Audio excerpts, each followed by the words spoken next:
So I didn't go last year. Did I go last year? Maybe I was. I thought you did last minute. Maybe I was there last year.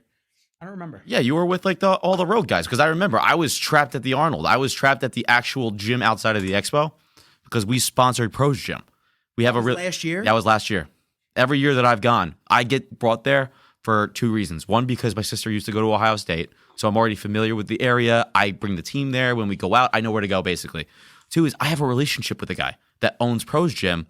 So basically, my boss would say, hey, Joe, can you hit him up? Yep, you're 100% correct because you saw Kai there. He fucking ditched me. Correct. I had my picture with Kai. I think I sent it to you like on the spot, too. I was like, dude, finally. Yeah, you're like, where are you, though? And I was like, For however long that Kai Greene and I have been in the same state, and I have never like said a word to him, gotten a photo, and like also truthfully, this is how you know that we've like matured in this industry because I don't really like fangirl about any of these guys anymore. You remember when we used to see Kai Greene or like say Phil Heath or Ronnie Coleman walked up to us and you'd be like all like goo goo gaga, like eyes wide open, like you can't even say words. Like, I don't give a shit. Like, yeah, man. I don't know if it's an age thing. I don't know if it's something that, you just mature into. But after a while, you just don't fucking care anymore. And it's nothing against these people. It's just there's a certain type of person that just consistently fangirls over celebrities or people of high notoriety. And it could be anything. It could be in a societal standard. It could be in a fame standard. Whatever the standard is, just because this person is widely regarded and known, there are certain people that care way too much, and there are people that are just like, oh, that's cool. Yeah. I really have always been like a very, I'm not going to say down to earth because I think other people can be down to earth as well, but I've always been a very even-keeled individual when I see somebody of high notoriety. Right. I could back you on that. I'm just like, oh, dope. Like that's cool. That, when I got to shoot Bronson. Yeah, that was huge. I was a huge Bronson fan for many years. So it was just crazy that I got to shoot him for muscular development, and then he invites me to his studio to go shoot again. And then I'm with him doing individual shoots for him for like 2 months in his studio in Brooklyn. So you're sitting there and you're just like, yo, this is somebody that you listen to their music on repeat. Right. You're jamming out. You're having a good time. You know all of his shit by heart, and he's just hanging out in front of you. And the more people like that you're around, the more you realize these people are just like us. They're just there is no difference. They just either hit a stride professionally, they hit a stride in just blowing up on X amount of videos or whatever it was, and they got fame because of it. And that doesn't take them down in merit or anything like that. It just kind of, you got to realize these are just fucking people. They're just people. They're not funny, they're not, and they're not kings. And even kings, they're not gods. They're not, what drove me nuts was the Super Bowl and just like this Taylor Swift. Are you pro Taylor or not Taylor? I'm pro. Just leave me the fuck alone. I want to watch football. That's all I'm pro. I'm pro. I think it's and I think people basing their entire existence and happiness on a celebrity and who they're fucking is the strangest shit ever. I am like so out of it when it comes to celebrity gossip and news and like I knew about Travis Kelce and Taylor Swift because I'm like invested in football. Like that is like one of like my favorite sports, and plus I'm into fantasy football, so I actually care about the individual players, just like like anybody would. I got fucking shafted. Oh my god! God, don't even go there. I took him first overall in one of my rounds, and he did jack shit for me. I had Kelce too, and he was just like a bench warmer for me. I was like, okay, dude. And then every time I put him on the fucking bench, he did a great game. And now all of a sudden the playoffs come around, and everybody decides, okay, you know what? We're gonna actually play the to our full capabilities. You know what? I'll just go fuck myself. You know, it is what it is. That's exactly what it felt like the entire season. Tyler and I sat there. We were just looking at all of our players. I had the best graded draft out of everybody in our. And meanwhile, I was looking at as I was drafting people. I'm like, oh, dude, I'm fucked. It's over for me. It's over. Then afterwards, they gave me the highest graded draft. They said, yo, you did the best out of everybody. Right. And I sat there and I just went, okay, that's weird. First week, dominated. Second week, I got shafted because one of their players did 50 points or some shit. Every time I lost, it was just because some random person got 900 points and like worked the concession stand for the rest of the day at the field, and they got like another 20. The best moments though are when like Yahoo is what like a lot of like my friends and I use when we do fantasy football now, because it's that's the standard. I feel like that really or ESPN. ESPN is trash, and I think we're actually going to be getting away from Yahoo to like some newer one that I don't even know about. But the funny thing is when they come out with those like preseason rankings based off of your team, and you get like an F. Yeah. But then there's been one year where I've gotten an F, and my roommate, he's like the commissioner and loves to put out like news bulletins and really go over the top with it because that's kind of like his thing. He enjoys the hell out of it. Who's your roommate? Shout out to Robert Xavier Young III. Yeah. Shout out Rob. Oh, God. I was wondering how long it was going to take for me to name drop between him and a couple of my other closer friends, which they will get name dropped at some point. Everyone's getting name dropped. For good, bad, or for worse, we'll find out. I already said Tyler. Everyone's getting name dropped. But basically, I got like an F one year.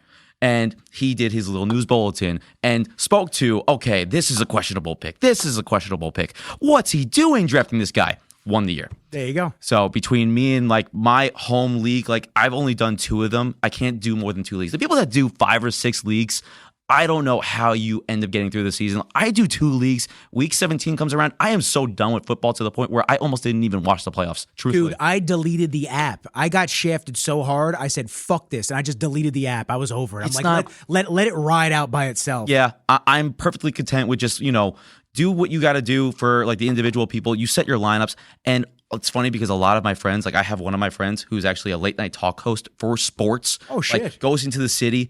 And he has like one of the best like regular season records in our league. Hasn't won once. Dude, I would never let him in our league. I would just be like, I'm sorry, dude. You can't. You have too much insider trading. Oh no, we want him because that means that I'm just always going to beat him. And it's funny because I'm an Ohio State guy and he's a Penn State guy. Shout out Hickey, you're getting name dropped second after Rob. And he's still never won a championship. So maybe this podcast will be something that lights a fire under his ass to really get his stuff together. He's using all of his sources. It's good. He's going to scorch earth everybody in that league. It's over for all of you guys. Dude, his dramatic TikToks crack me up though. He's really good. He's going to be something big in a couple of years. I can't wait to see this kid grow. And he does all sports stuff. He does in the city? literally any sport. So every night he goes into the city and he works like the graveyard shift. Yep. And it's crazy. And what does he do? Does he grab all of these statistics for them to talk about the next day, or he is the actual person on the show? I think he does everything himself. It was one of those things where he works for, I think it's WFAN. Okay. Like super late night, but then he'll also fill in for people when they can't be on their normally scheduled program. And he does it like this. He does it like a broadcast. Exactly like this. Does he do callers and everything like that? I don't think he does callers because if he did, I would have absolutely petitioned to have been one by now. Would have been like the least productive call in that whole show, but that's besides the point. Because him and I would have just been shitting on each other the whole time.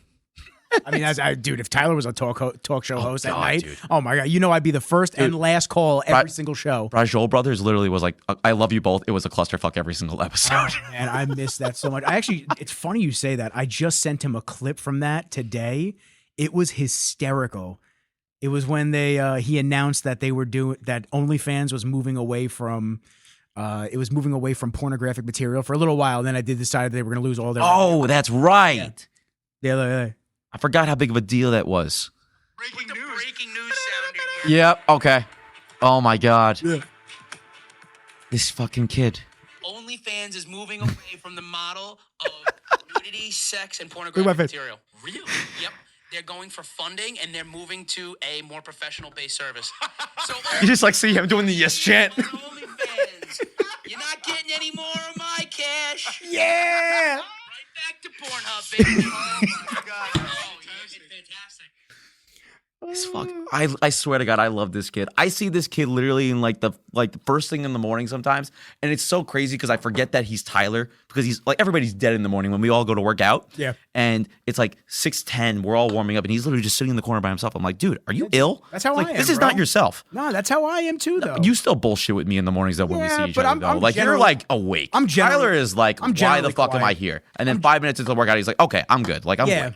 He needs a little warm up period. I'm generally quiet. I like to get in my fucking zone and just if the music's not getting me on the ride over or something like that, I need that. It sounds stupid, but I need that old school bodybuilder style. I need that hoodie up, layered up, just fucking, I just all the way draped over to the nose. I just want, dude, I still have I'm wearing all my 2XL hoodies. I'm wearing my boyfriend's hoodies. That's what I look like. Dude, you would come to OG as the only person wearing a hoodie and you stick out like a sore thumb. I've never taken my shirt off. You wore like this big ass yellow 2XL hoodie. You look like a fucking banana running. Yep. And it's the like one of the most hysterical things because then you take off your tank top and everybody's like, oh wait, no, he's in shape, like he's cut up. Yeah, I'm doing okay. I'm doing okay. It's been quite the transformation and transition. It's been nice. How much weight have you dropped now? I have to give you your flowers. You were 100% right. I do love going there. You tried getting me to go to OG for a long time. Yeah. So I have to give you your flowers. You were right. I definitely waited too long. I did want to be leaner before I went there, and that was not the case. because of the amount of girls that were there. I said, if I'm going to go to OG or I have to go to Nunzi's, shout out Mike. If I want to go to Nunzi's, I have to be leaner. And neither of that happened. So I was chubby when I went to Nunzi's. I was chubby when I went to OG. Not anymore though. Now I got into some good shape. I got to get back in the cardio mode. That's my problem. It's so tough. It's like once it's the ankle injury. It's the ankle injury. I'm still nursing this injury. Between the injuries, but then it's like I was listening to Nick Bear earlier this week, and he was talking about how you make progress in drops and you'll lose it in buckets. Yep. I was like, that is legitimately conditioning to a T. All of my crazy fitness friends from the gym that we all work out with on a regular basis, and how they hold this conditioning to the level that they do. And I'm just like over there dying with like my hands on my knees. And you kind of like, you feel bad because you want to compare yourself to everybody that you're working out with, your contemporaries. But that's not like our realm though. It's like we're like growing into that. Let me stop you right there. I mean, some of those individuals are not exactly, natty and clean. So you have to remind yourself of those situations, which I've had to do for years. And it's not a knock on people because we've been in the industries and we've seen we're friends with people. Right. You know what I'm saying? Like we've been in the competition scene and realm and whatnot. Mm-hmm. But you have to understand, like that's always been a mental hurdle for me is when I look at these people and they're shredded year round. Like we're talking fucking diced. Yep. What was Robert Downey Jr. in Tropic Thunder? His line, he's like, yo, man, you more shredded than a julienne salad. That's what I'm saying, man. You more shredded than a julienne salad.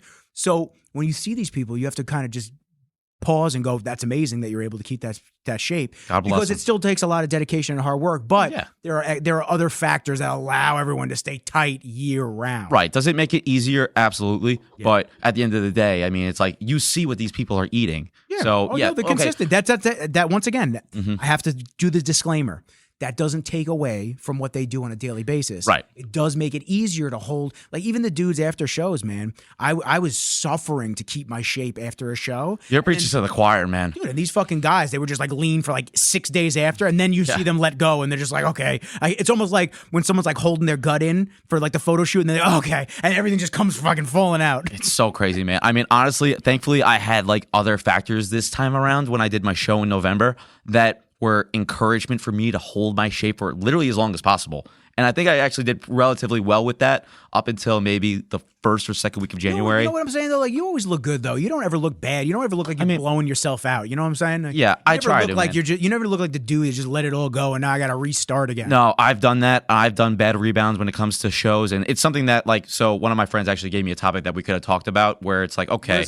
Unless it segues into here, I'll write it down. Basically, it's how bodybuilding was kind of like, almost like I'm actually going to pull it up. And he didn't want me to name drop him, so I'm not going to do that. But basically, he was going along the lines of you don't have to. Let me see the name. I'll scream it out. Well, you know him. Who is it? I'm not going to say who it is. Let me see. Oh, okay. Yeah. So he was like, okay, where is it? He's done. Where the hell is it? He's like, and I love the kid, but he also sends me like 99 text messages in a row. Like all bodybuilding is months of starving and treating your body in the most unhealthy of ways just for someone else's opinion of you on stage. So he's not wrong. I mean, look, it depends on who your coach is. And there's a lot of bodybuilding in a lot of ways is an over-glorified beauty pageant. That's really what it is. And it's not. It takes a lot of dedication. It takes a lot of hard work. And to get to that final point and to actually finish a prep, because there's a lot of people that'll bodybuild and go through it and they just won't finish a prep. Yep. So there's a lot of instances where people just can't finish because it is a lot of hard work. But on the other hand, it is abuse on the body. A lot of people are drug abused. A lot of people are starvation abused to themselves. Mentally, they're just fucking checked out, but they keep going. That was like that post that I put up. Yep. That post that I put up when I was talking about people that are just fucking faking the smile in the mirror, and then the second that camera is off, they're back to being miserable again. Alpha Land, man. That's so many of the people that I've met, and it sucks because it's like there's not really anything that you can do about it. I would say there's 99% of the people that message me based on that were, dude, you could, and pros too, you couldn't be more spot on. Mm-hmm.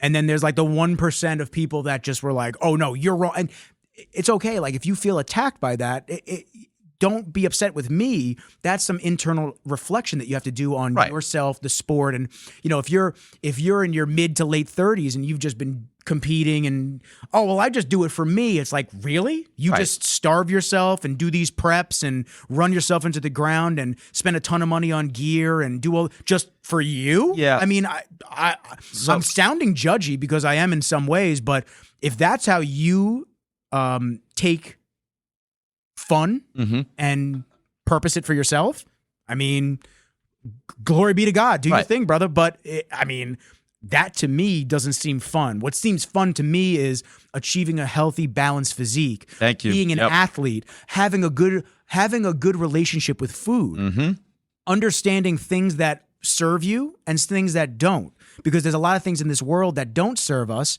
that at some point you have to kind of just give up. Otherwise, it's going to bring you down a path of just train wreck. Speaking of that, when was the last time that you've had a drop of alcohol? It's going to be, it'll be a year next month. This month, yeah, March, man. Crazy. Unreal, dude. Crazy, dude. I don't know. Do you use that app that tracks how many days? You know what I did? I deleted it because I was like, I'm not an alcoholic. I had one of my friends. You know, they have like the coin and everything. I'm like, I'm not an alcoholic, so I don't really need this. I had one of my friends who actually had the app, and he had like forecasted out what that day of 365 was going to be. And I have a note on my phone of like all of like my important days, like when I'm going to go away or any family parties. And I legitimately wrote that down, and I texted him and I was like, dude, like happy 1 year. You don't realize it, man. Now it's like, you know, I get like the whole like socially acceptable drinking thing. And then all of a sudden you cut it out. Like, you know, you have friends that do 75 hard. And it's like in the beginning when they used to do that, I would be like so pissed off because it's like, yeah, you're losing friends. It's like you're losing the easiest way of being able to hang out with people and connect with them and bond. And these are like the prime years of our life. I get it. But then at the same time, I'm almost like being hypocritical because I've gone into bodybuilding press for 4.5, 5 months. You've been a hermit, bro. Oh my gosh, man. Well, you know, you have to look at it from a different perspective. You have to look at it in the exact way that you just said. You have to look at it like, well, I've been selfish with my time too. And you know what? There's no right and wrong answer to anything. It's balancing. It's understanding what's going to be good and what's going to be bad for you. So, you know, somebody that wants to cut alcohol out, they can still go out. Like, especially if you're not a recovering alcoholic or somebody that you can be around booze and just not drink. Get a club soda. Put a lime in it. Pretend like you're having you don't even have to say anything. People will just automatically believe or be under the assumption that you have a drink in your hand. You don't owe anybody an explanation. None of us do. None of us owe the person to our left, the person to our right, hey, I don't drink anymore, so like this is uncomfortable for me to be here. Why is it uncomfortable for you to be there? You could hang out. You can hang out and you could dip. Like I Irish exit all the time. Dude, I'm the fucking king of that shit. I just leave. I'm gone. Like I'll hang out for a few. I'll look at my clock. I'll check Kenji on the cameras at my house. I'll be like, yo, I don't want to be here anymore. I want to be in my jams and hanging out with him. So I'll just fucking leave. So funny how you always say jams. Jams, baby. I've literally known you for how many years and you still say jams? Like man. I've seen you post stories of you in your jams. And now it's almost like you're going to get me to say it. So yeah, dude, and you know what my jams are? They're gym shorts and a hoodie. That's what my jams are. Oh, I thought you had like the actual like onesie where it's like a matching set kind of thing. Oh, I do. You definitely do. I do, and I wear that with Kenji on Christmas. We have matching jams. Oh, you do like the Christmas card kind of thing? My mom always gets us matching jams. Oh. Yep, and then we wear it for Christmas Day. Dog jams. Unbelievable. Yeah. Oh, yeah. I thought that you would have been the first person to invent that. No. But there's actually a picture of us with it, and I'm going to show you. And it was Fat Nick, too. It was like... Oh, this was Fat Nick before OG? This was a couple months before OG. Oh, damn. We're really about to go down that rabbit hole, huh? Yeah, I got to like do some scrolling. It's pretty... But then again, I feel like I don't really post that much. I do, but I don't. If you got to do some scrolling, then that means that you're far enough removed from it. So that's silver lining. I'll tell you what, man. It's been we're gonna go over this. Oh boy, I'm in a very interesting space. It's like I'm thinking about like the whole Joker meme, and it's like, and here we go. That's really what it feels like, dude. Oh, you know what? I definitely got rid of it. I definitely pulled it off because I hated my fat ass face in that picture. 2022 December. I love that feature. Be able to search things. Oh, I didn't even think about that. Yeah, just if you know the date, you just search it up and matching jams. Me and Kenji. Let's see it. Oh, we look awesome. We look so great. Oh, I remember that one. We look so great. That's like the old money colors ways too. Holy shit! Yeah, I love that. Yeah, that's I'm surprised that you found the freaking jam that fits him. That's my mom. Those are millionaire jams. He's knocked out, so he doesn't really give a shit about what we're talking about. Look at my mom trying to put the jams on him. He was miserable, bro. He was fucking miserable, dude. What the hell? He was like, "Why are these on me?" And he's like a statue. My mom's like, "Oh, look, he's got Christmas jammies on." Ready? Right? He's got his jammies on. Oh, it's Christmas jammies.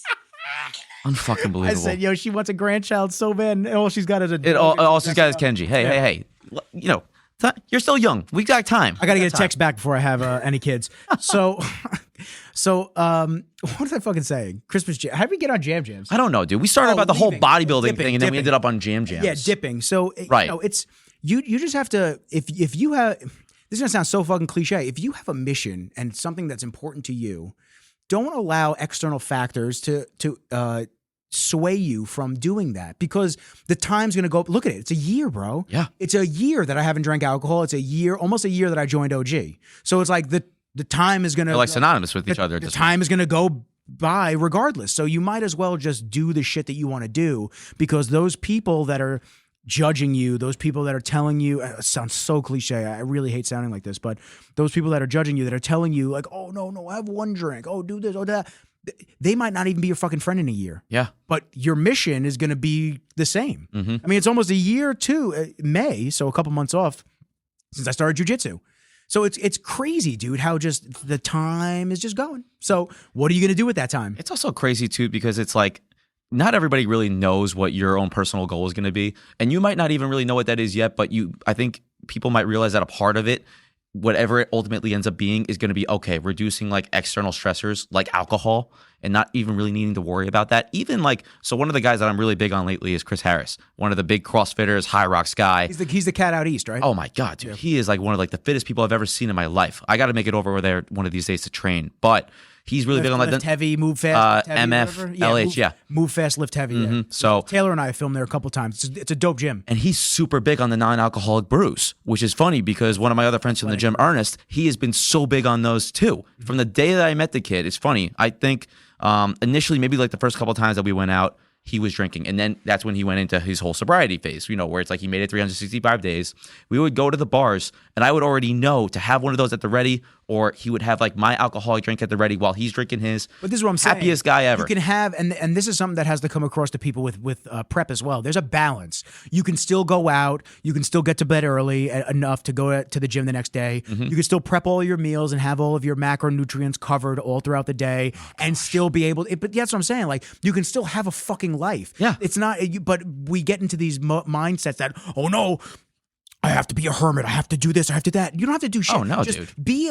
You know, you're the one that's cutting those relationships off. You're the one that's not allowing yourself to go be social and hang out with people. That's on you, bro. That's not on. You know, just because you're not drinking, you could be, unless you're an alcoholic, like I said, unless you're somebody that has a problem and you can't be around booze, bro. Go out, even if you're not drinking. Have the athletic brew ready to go.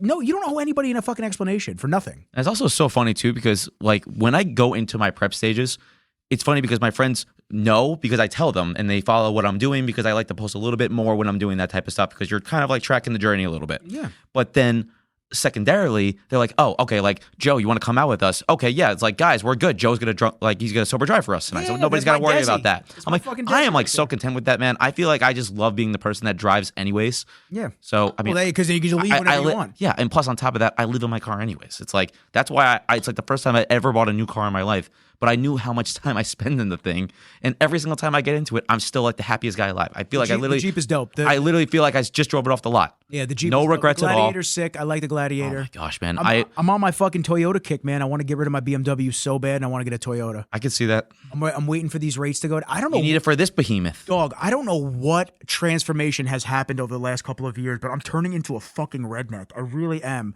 Like guns. I'm wearing denim all the time and like hooking shit up to my belts. I never wore belts. I want trucks. I want to move. I don't know what is going on. Look at me. It definitely wasn't going for me. Oh my God. All of a sudden I was like, oh wow, Zach Brown band is really good. And I was like, whoa. What the fuck is going on? Yeah, man. You're going to be going to all the Jones Beats concerts with like your cowboy boots on and your hat. Dude, maybe that's where I'll find wifey. I got to find her. She's somewhere. I was going to say, dude, hey, you never know. She's somewhere. Otherwise, I'm just going to have a pack of Akitas, so fuck it. Hey, you know what? Whatever makes your mom happy, however, grandkids she's going to have. She wants grandkids, man. She wants grandkids. So I gotta figure out some shit. I got time, though. I'm not in any type of a rush. I'll tell you what, man. So this is an interesting project I have going on, because I don't know how I feel on it yet. The secondary phone. I saw you talk about that a little bit. What do you think? I'll tell you what. So here's my mindset. I have my iPhone which is the line that I have had for, God, everyone's got this number. This is like the number that I've had for years and years and 15, years. 16 years old. Even like your prior careers with like when you were doing like the filming for the houses and stuff like that. Yeah, when I was doing all the audio video stuff, everyone's got this number. Yeah. It's an interesting balance when you work for yourself, you're an entrepreneur, or you even what you do, and people are hitting you up all the time. My issue is, as of late, I'm having a dilemma of not mental health, but needing to step away from social media. Okay. Because it's too much. Because I'm trying to figure out what makes me happy and what doesn't make me happy. Kind of like what I did with the fitness. What serves me, right, and what doesn't. And I've figured out that the more time I spend on social media, the more unhappy I am. Truly. Like the more you get into a funk, you're doom scrolling, this and that. And because I have a larger following on TikTok, which is slowly dropping because I don't post a lot on there. Yeah, a couple hundred followers every couple of months, you lose here and there. That's like normal fluctuation. When you get to like that big of an account and when you have like millions of views on your stuff. Yeah, it's like 50. But now because I'm lost in the algorithm, I don't get that many views anymore. Oh, I didn't think about that. I'm stuck in the 200 view fucking algorithm, man. Yeah, if I have to hear about the algorithms one more time and everybody trying to catch it, just fucking post whatever you want to post. But this is the problem. The problem is we originally started these accounts to have fun and do you hear my elbows? Dude, that was a crack from my elbow. My elbows are just disgusting. Anyway. No more bodybuilding for you. We need to make sure that you're functional and bulletproof. I don't know if it's jujitsu or if it's from bodybuilding, years of just heavy weights and bodybuilding. I don't know. Scaring me because if I'm still doing bodybuilding stuff, am I going to be like cracking and like sounding like broken puzzle pieces? No, I'm not. I'm not letting that happen. I sound really, dude, I wake up sidetracked. I wake up in the middle of the night and I toss and turn and all you hear is I swear every time, both elbows crack. I'm out. What is that? Nope.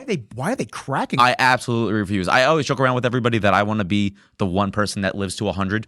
I don't want to be. You can live to 100. You're going to make a lot of noise. Well, that's the thing. I don't want to be living to 100 and then also sound like I'm throwing a Rubik's Cube down the stairs. Well, if you live to 100, generally you're probably not going to be moving that quick. Well, dude, I mean, look, you have people that are running races, like actually legitimately running. I forget if it's like a 10K or a half marathon or a marathon. Like the really old guy that actually ran the race. That's the David Goggins of the elderly, though. Like, unless if you fucking hit that can one more time, I'm going to murder you. Is it fucking up audio? I just hear it. I just bang. I'm just trying to draw attention to it, guys. Come on. Yeah, then fucking bang. That time I did it on purpose. Turn around. Sorry. No, you can turn around. Yeah, turn around. See? There you go. I don't even think you can see it. Well, okay. It can't be a podcast with Joe from Ghost if I don't have a ghost. I'm even wearing the shirt because I see everybody legitimately knows. It's actually fire. I love the ghost logo with the NASA. Yeah, That's so my favorite. It's actually funny. I've had this shirt. We came out with this maybe like a year ago. On the side? Let me see. Yeah, literally ski resorts. No, the Skittles. Oh, yeah, Skittles. Actually, no, that's Pride. Oh, okay. So what we do is like we have like all of our different logos and we just threw them onto one shirt. And it was one of those shirts that like literally just sold out so fast because there's actually logos on here that we never put into production. It's cool. So, that reminds me, the ghost with the yellow reminds me of Goosebumps. Oh, yeah. That's what that reminds me of. I don't know if that's what it is, but that's what that reminds me of. And it's so funny because like I'm like, okay, I'm drinking the energy drink. I'm wearing the shirt. Yeah, no, you're Joe from Ghost, bro. It's like one of those things though where everybody's like, oh, wait, I thought that you just do Ghost full time. I was like, guys, like I'm a financial advisor outside of that, but nobody really knows. But also, I don't really try to cross those two worlds. Yeah, separate. Because if you're doing stupid stuff online for social media, for the fitness industry, where sometimes you're doing things to get views, and I totally get it. Like, trust me, I have my fun with like my friend Carl and I that I think you saw the video of him punting the pizza out of my hand. Not exactly the most conducive material for a financial advisor. People are like, wait a minute, you're supposed to handle $5 million of my own money? Yeah, you can't even handle a pizza. You're letting your friend punt it out of your hands. Like, how are you going to handle my money? Doing that shit? So pull all the funds. So let's just say that I purposely don't cross those worlds because... But that's smart. Yeah, and it's like I have like older clientele. It's like, yeah, maybe like you get like one or two really, really cool guys that are down to earth and they'll be like, oh yeah, I love that. But... I'm worried that the majority of them are not going to think that. Yeah, and they're very old school. You're very smart in thinking that. So my father is very old school, and the clientele that I bring in are very, very similar to him. So in my head, I'm like, okay, if my older uncles and my dad aren't going to like this, chances are they're not going to like it either. So that's why it's like, okay, even if I talk about like, I've been posting a lot more on LinkedIn lately of just like financial overview and market updates and things like that. I'm not posting that to LinkedIn. I'm keeping like two worlds separate. Like you got to have church and state in my world. I'm laughing because I think of LinkedIn and everyone just circle jerking each other on LinkedIn. I'm sorry. I wasn't laughing at you. I was laughing at how people react and act on LinkedIn about everything. It's so, but I mean, It's literally for me, just like oh my God, it's a circle jerk. it's so funny though, because for me, I've been really big on LinkedIn, not really much as Facebook. It's like I manage the social media, funny enough, for the firm that I work with. It's a family firm. My father runs it, and I've been in there for coming up on 3 years now. Shouts to Pop Silly. Oh my God, man. He is one of my best friends. And, you know, it's always interesting when you talk to people about working for family, because anything that you've heard, we definitely check that box. We've been through hell and back. Yes, we bicker. Yes, we argue. At the end of the day, he's still my father. I love the man to death. And he's taught me so much. So now it's opened up what I could do professionally, because I have that base. And you have somebody that's been doing this for 30 years, longer than I've been alive. And, you know, obviously he's gone through his trials and tribulations. And now I just get to learn from him. And I don't make nearly as many mistakes as he did in the very beginning. So I'm already kind of starting a step above maybe somebody at my age normally would start at. And it's crazy because I have conversations with clients, prospects over the age of 40, and I'm talking to them over the phone, and I don't have like my picture and my email signature. I don't have any of that. But then they see me in person, and they're like, wait, how old are you? I'm like, 29, turning 30 in September. They're like, I never would have guessed. I have so many clients that have came up to me and told me, oh yeah, you're an old soul, you talk very professionally, but that's what you need. So I've always loved the fact that I've been able to, I think I've done a good job with like, okay, I have like my casual side, which is Joe from Ghost. And then I have my professional side that is literally like Joseph Ciliberti, financial advisor, can help you go from A to B, plan out your family's legacy, do whatever you need. So It's amazing, dude. I don't know, man. Listen, side note, you've worked hard as fuck over the last couple of years, especially with the studying and getting all your certifications. You've worked your ass off. So, oh my gosh, man. Kudos, flowers to you for working your ass off and setting yourself up and doing your damn thing. You're not just handed things. So Ryan, man, 2024 is going to be a huge year. And, let's just say that we're really investing into the business and going to be, you hunt what you kill. I'm out for everything, man. Good, bro. So it's going to be a fun year for sure. Keep that shit up, dude. You're going to kill it, dude. Yeah, man. You're killing it. The phones, and my number. So, how long are you going to give yourself? Like, what's like the trial period? I don't know yet. So it's a weird thing. So here's my issue. My thought process is, I started listening to the audiobook Digital Minimalism. Okay. And for anybody that's interested in picking that up, I advise everybody does. It's kind of, a lot of it. We hear these things and we know these things. You know when you're addicted to something. You know when something takes over your life. You have an understanding, but you keep doing it because it makes you feel good for whatever it is. Or sometimes it makes you feel bad, but you're so hooked in that you don't stop. So the book is called Digital Minimalism by Cal Newport. And it's very interesting how he outlines everything from addiction to how we're so and we don't even realize it. Like, we realize it, but we don't. When I wake up, when I wake up in the morning, the second that I wake up, I'd put an audiobook on, or I'd put a podcast on, or I'd put a YouTube video on, or I'd put the TV on in the background. And now it's almost as if like everybody does that, and it just feels so accepted and normal. Exactly. When really it's like, no. Really, it's like, yo, you just woke up. Yeah. Like, let's ease into the day. Let's get started. Let's brush our teeth. Whether it's like Joe Rogan, David Goggins, it's like, it doesn't matter. Anything. Yeah. No, trust me, I'm on the same stance as you with this. Or you put music on. Okay, so let's just say you get up, you put music on. Then we walk the dog, and while we walk the dog, we have things playing. Then we get back to the house, you put, let's say, ESPN on in the background. Yep. Then that's going in the background. Then you start getting calls. Then you start getting texts. Then you're getting DMs from all your friends on social media. Exactly. You're getting DMs from all your friends on social media about memes. And you post a picture because, I got to keep my account up to date. And you post a picture and, I'm going to be on Nick's podcast later. Let me post that. Yep. And you post that. And then I reshare it. And then people are messaging me and this and that. And then the thing is still playing in the background. Then I get to the office. Now I'm editing and I'm in front of a computer. Now I have something on in the background for that. I have music or something to just have noise and this and that. We are constantly going on. I actually had it written down. I just want to make sure I covered all of them. Phone calls, emails, social media, audiobooks, podcasts, music, streaming services, video games, games on your phone, fucking dating apps. The shit is just dinging all day. Yeah. And you don't you realize it, but you don't. And then that's not even taking into account when we're just doom scrolling and we're just going through reel to reel to reel to reel to reel. TikTok is the king of that. And then everybody else started. And then you have Facebook, You have Instagram Reels, you have TikToks, you have YouTube Shorts, you have all these different services, and our fucking attention span's getting shot. And we're wondering why do I have a headache? Like why am I so drained? I slept. You didn't ever give yourself a chance to chill. Like I've been an only child my whole life. I've never had a sibling. So thanks for clarifying that. I got you. Anytime y'all need something broken down, you got the kid right here. I'm being a little fresh right now. Sorry. No, I love it. You have to. Be. It's a podcast. We're here for fun. So I've always had to self-entertain before there were electronics. So when I was little, I used to sit in my room and my mom has videos of me in home movies. I just sit in my room in the corner with my back to the door and me facing the corner. And I had 2 big bookshelves and I would just sit there and read my books, just hang out, flipping through, just hanging out. And now doing that today with people's kids that probably have like iPads or something along those lines by the time they're like 6 or 7. Because like, oh, if they're capable of being able to use this and it can keep them distracted and occupied, the parents are going to be like, oh yeah, let me just get this for them because it'll make my life easier. No, and, it's like the kids go to school and they're occupied. In theory, that's technically what what a lot of people, speaking relatively, they would feel. But it's actually making your life harder now because you're creating this monster that we're all experiencing now at the infancy level. So now you're seeing this monster get developed and you're getting these, I always say it, these cocomelon babies, these fucking babies that have the attention spans that are just like this long. And the second they don't have a screen in front of them, they scream, they cry, they tantrum. And it's like, holy shit. And parents just go, oh my God, just take the fucking iPad. And then the baby shuts up. Yep. And you're feeding the monster. And the monster's just going to keep getting bigger and bigger and bigger. We're living in a very interesting world. One of the quotes that sticks out in my mind from the audiobook was that the new tobacco farmers and dealers are just the entrepreneurs in Silicon Valley with t-shirts on now.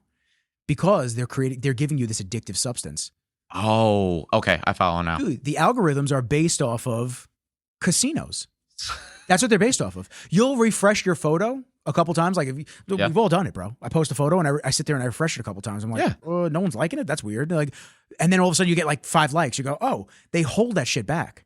They hold it back to give you trickle drops of dopamine. Oh, hits. that's so fucked. So then you go, oh shit, it's like a slot. It's like a roulette machine. It's a fucking slot machine. You go, oh shit, I just got another like.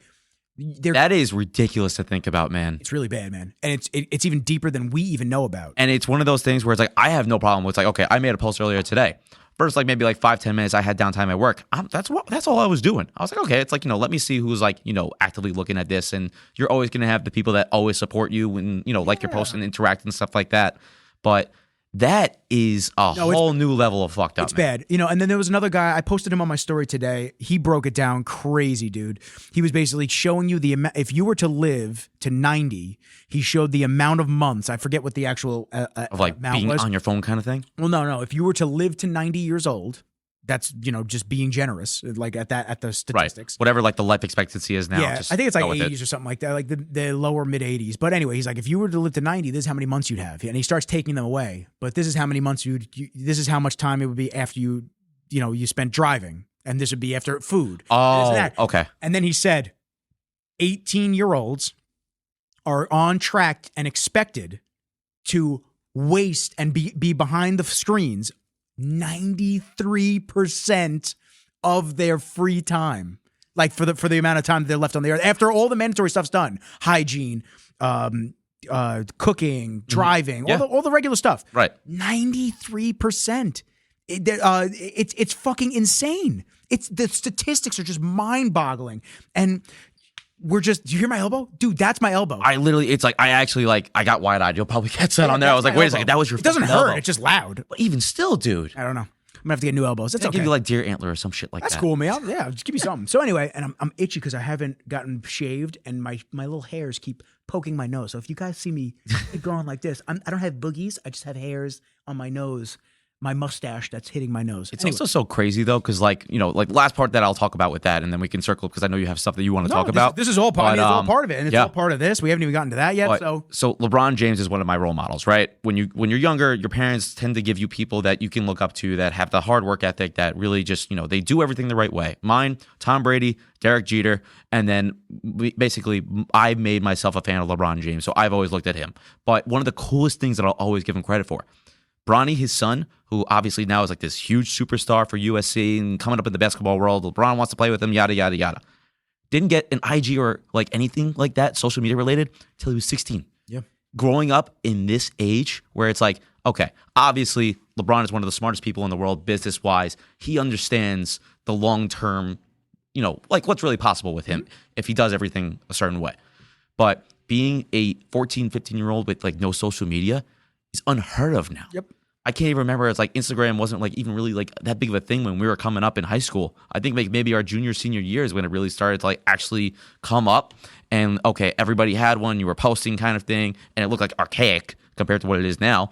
But everybody was on Facebook. Everybody was on Twitter. Yeah. Instagram didn't even matter. Yeah. Nobody was posting photos to Facebook. It wasn't. Instagram started as a photo sharing app, Yeah. but it wasn't a photo sharing app of girls showing their fucking cleavage and their ass and dudes just being douches. It was and showing their fucking cleavage too. It was meant for photographers. Honestly, that's really what it was. Almost like Visco. Yeah, that's really what it started as. It started as which is a whole set. Oh wait, didn't you and Ty have the conversation about Visco? Where it's like, what's the point of Visco? It was me and it was me and Greg. Okay, shout out Supwolf. Greg. Shout out fucking Supwolf. This guy is doing amazing things. I need to try the pink lemonade, by the way. Greg and we were I was talking about how I don't understand how girls could have a private Instagram but have their Visco in their bio. They're selective with what they want you to see. It's the same shit. But even Instagram is. But they're posting the same shit on Visco. Why are you private? I don't get it. Stupid. Anyway. Drives me nuts. We'll literally be here all night if we start talking about that. Oh, dude, don't get me started. Don't get me started. Everyone's listening right now. They're like, oh, don't get Nick started.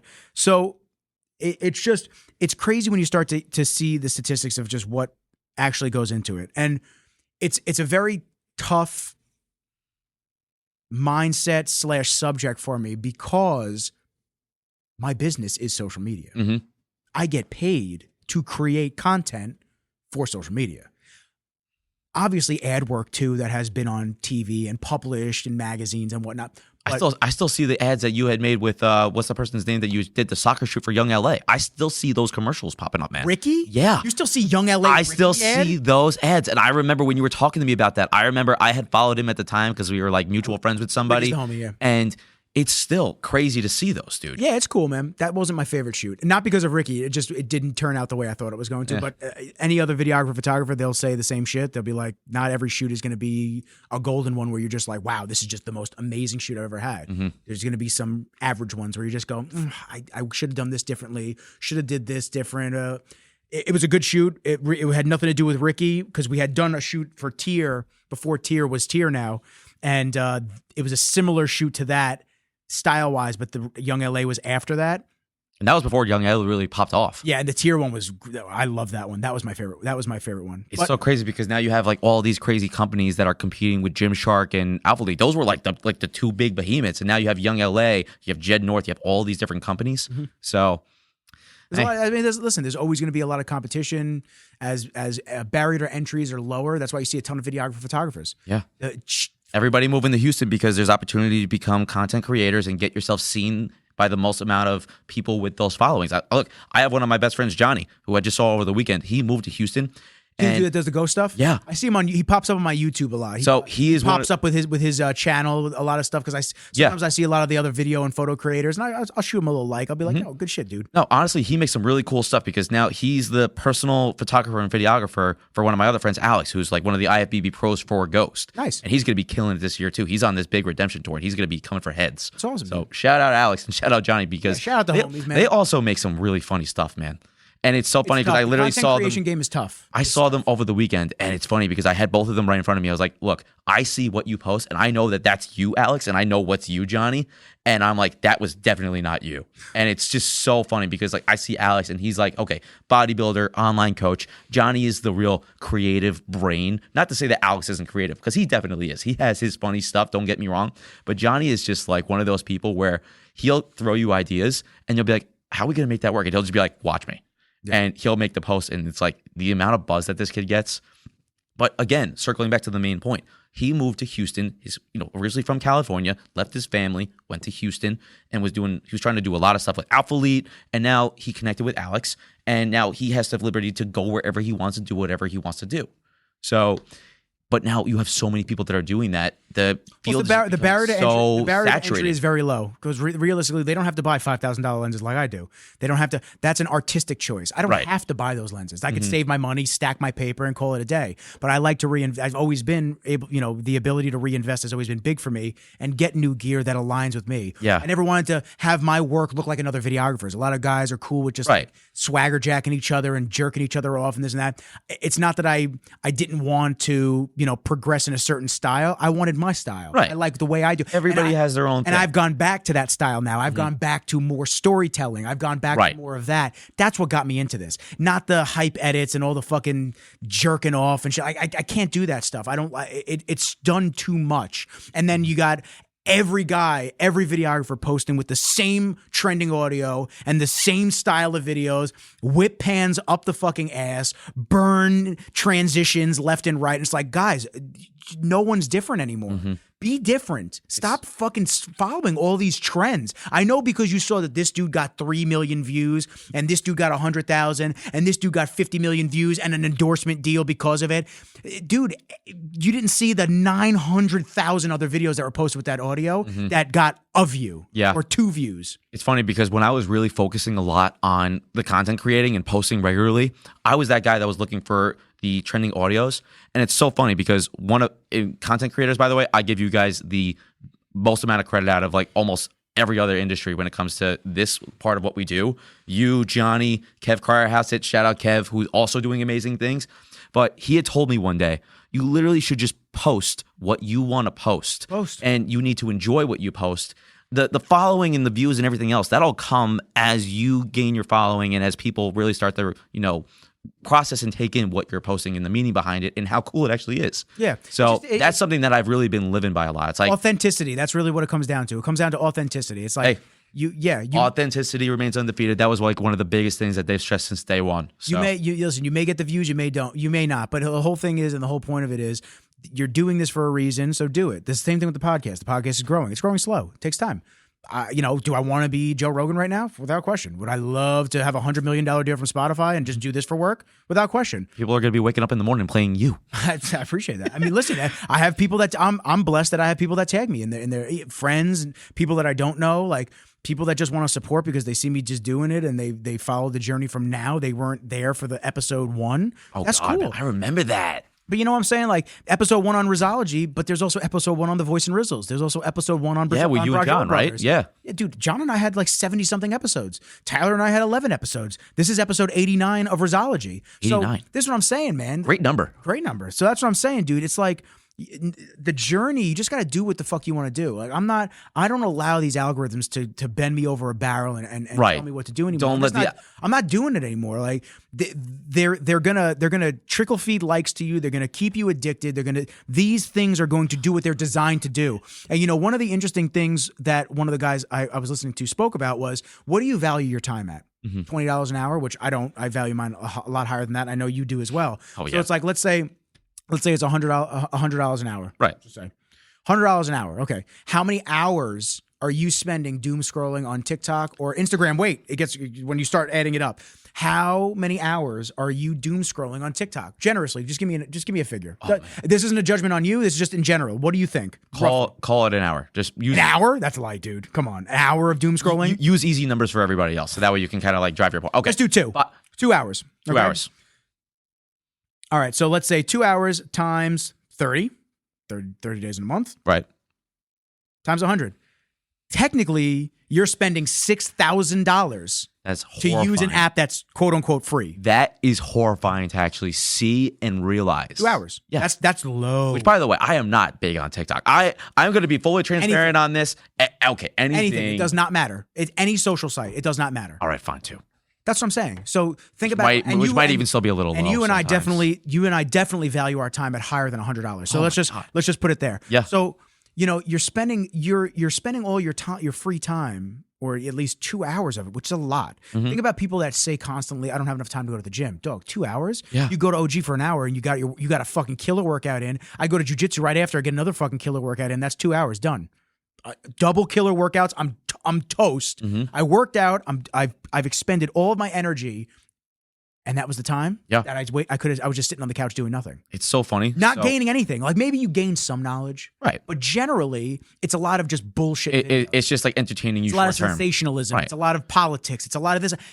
Anything instant gratification in the moment. Anything that's going to get you riled up, and that's what they want. They keep want you on to it. Stay on the app. Right. They don't want you leaving. They don't want you to leave. That's why if you don't turn the fucking certain notifications off, you get, hey, Don't your let it friend track just posted anything. this, or blah, blah, blah. And then you start, I really want an air fryer. And then they start showing you reviews of air fryers. They are always listening. They are smart devices. They know what they're doing. And they're trickle feeding the morphine to the junkies. That's what's going on. And it's fucking insane when you start looking at it from an outside perspective. So let me get on this real quick, because I know we keep deviating.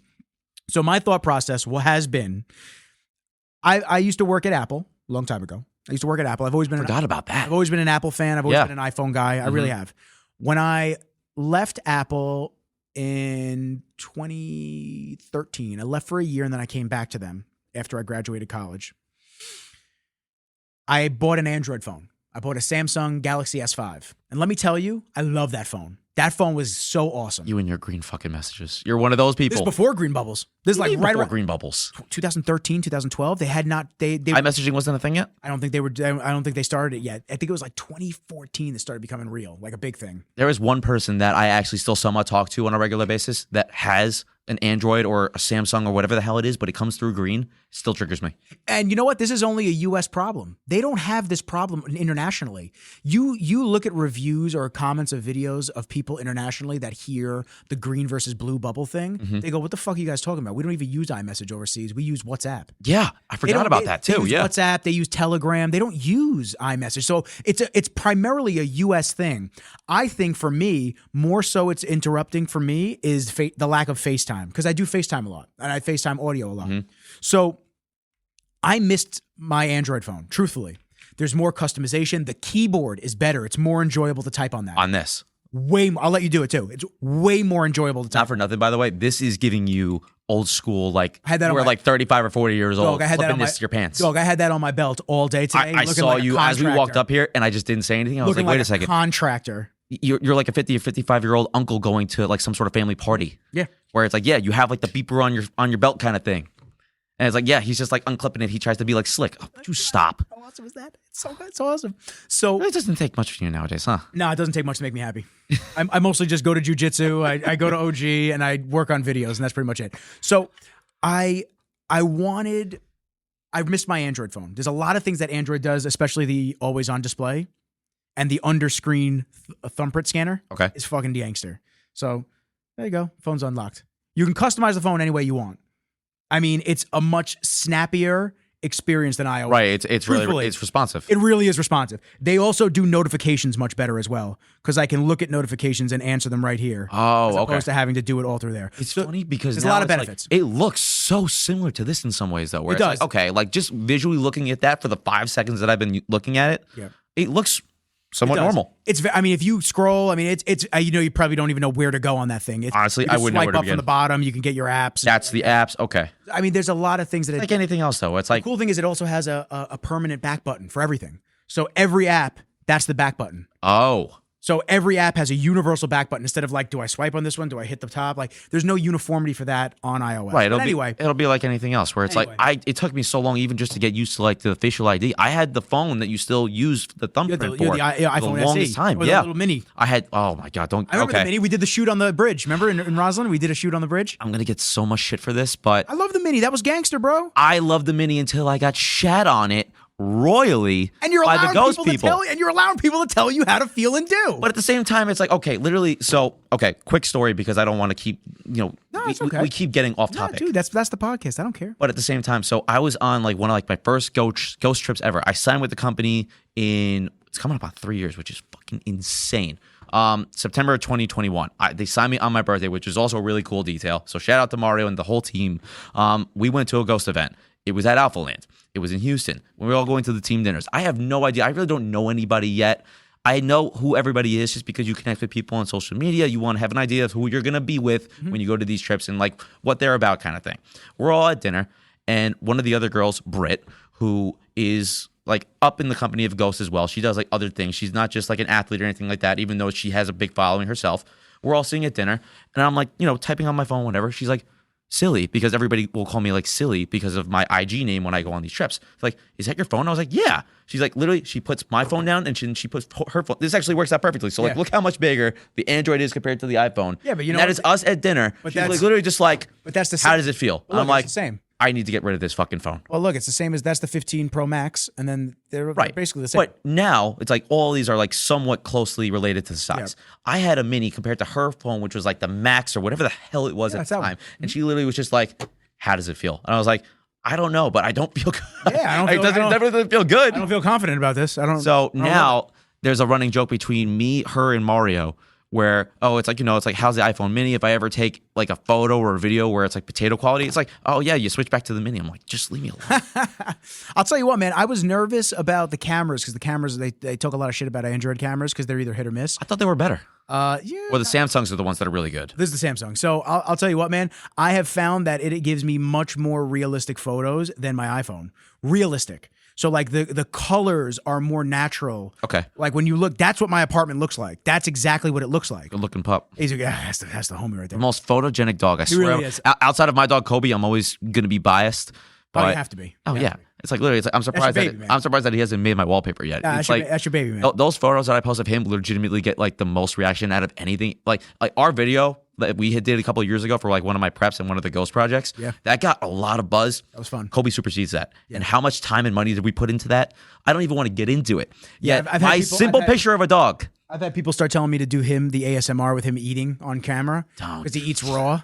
I was like, Carl does that with his dog too. It's like he'll literally put duck heads into the bowl, and he's done like timer things lately where it's like, okay, football's over, so we all have to bet on something. Sorry to all the girls that now I'm giving your guys more reasons to bet, and we got to replace football somehow, right? Bet how long is it gonna take him to eat the bowl? Yeah, literally, it's like okay, it's like sub 30 seconds, between 30 seconds and 2 minutes, over 2 minutes. And it was actually so funny because I was like, this is kind of cool. It's actually fun. It's actually different. But it's Storm, who, for everybody that doesn't know Storm, he actually even has his own Instagram. He's a Cane Corso, right? He's a huge-ass Cane Corso. Yeah. Literally, it's funny because like the same way that Ty has grown up with Kenji, I have grown up with Storm. And I literally will bully this dog. People will come up to this dog and be like scared shitless. I'm like, okay, Storm, like I will like shove this dog. I will like pick him up by his hind legs. I'll do whatever I want to the dog, and I don't have to worry about it. So you're part of the pack, man. Yeah. That was dude. Cane Corsos are one of the only other dogs. There's a shorter list that have a stronger bite than Akitas. Oh shit. Yeah. So Cane Corsos, the Turkish Kangal, that crazy mountain dog. That there's one of them. Fucking lions. There's one of those in my building. Crazy. It's like literally like just the biggest goofball. Yeah, Cane Corsos are dope, man. I was looking at them before I got an Akita, and I just it looked like a giant version of my last dog. So I said, you know what, I want the Akita. And he's been great, man. Stressed me the fuck out, but he's been amazing. Because he's your kid. He is my kid. So my thought process on this has been, because everyone's got that number, back to the phones. Right. For the fifth fucking time. That's okay. This is what it is, man. I don't fight it. I accept. I think it's gonna be good for you. I think you're honestly gonna like it. I don't know if I'm gonna return it or not yet, because this is what I'm battling with.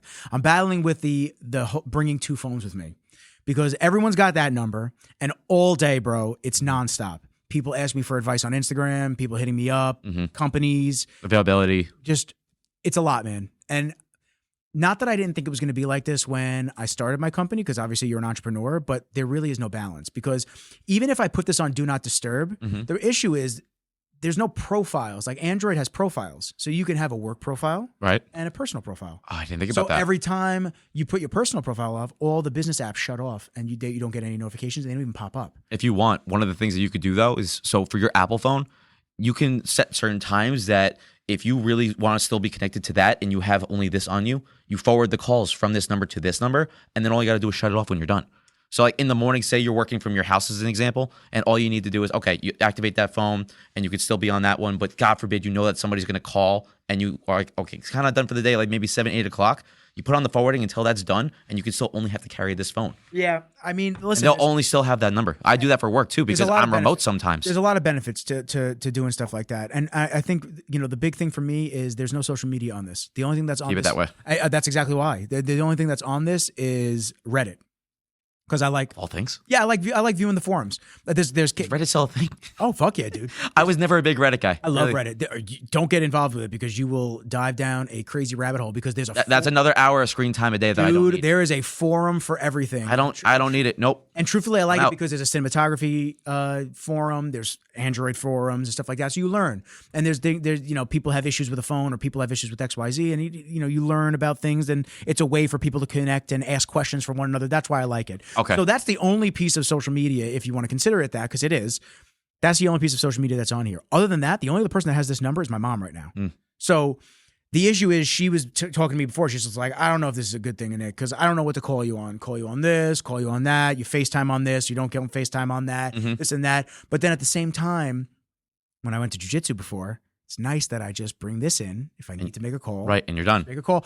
My issue is, and maybe you're the same way, even though I may put it on Do Not Disturb and I may not get the notification per se, if I swipe down, the notifications are still there. And if I see it... Oh, it'll be like under this gray Do Not Disturb thing. If I see it, I'm going to click on it. Yep. And then that's it. Once I'm thinking about it, from like reading a message from a client or something that I have to do, or it's on my mind. Right. There's nothing that I can do to get it out of my mind. So now it defeated the purpose. But if this phone is gone for the rest of the night and I just have this and I'm able to be on my phone, but message the people that I need to message, go to the sites I need to go to, and there's no work email, there's no work calendar on here. It's just me. My thought process is that's good. Right. But at what cost now? I see what you're saying. It's $50 a month for the price of the phone because I financed it because of Best Buy, no interest, whatever. But then it's also you have the guarantee, like, okay, you have that policy where you can return it if you don't really like it in 30 days or something like that. Yeah, I think I have like 15 days. So I've only had it for a couple of days. So I'm deciding, and I have Google Fi service because Google Fi is like $50 or $60 a month, and it basically hijacks T-Mobile cell. I gotta be honest with you, it's been great.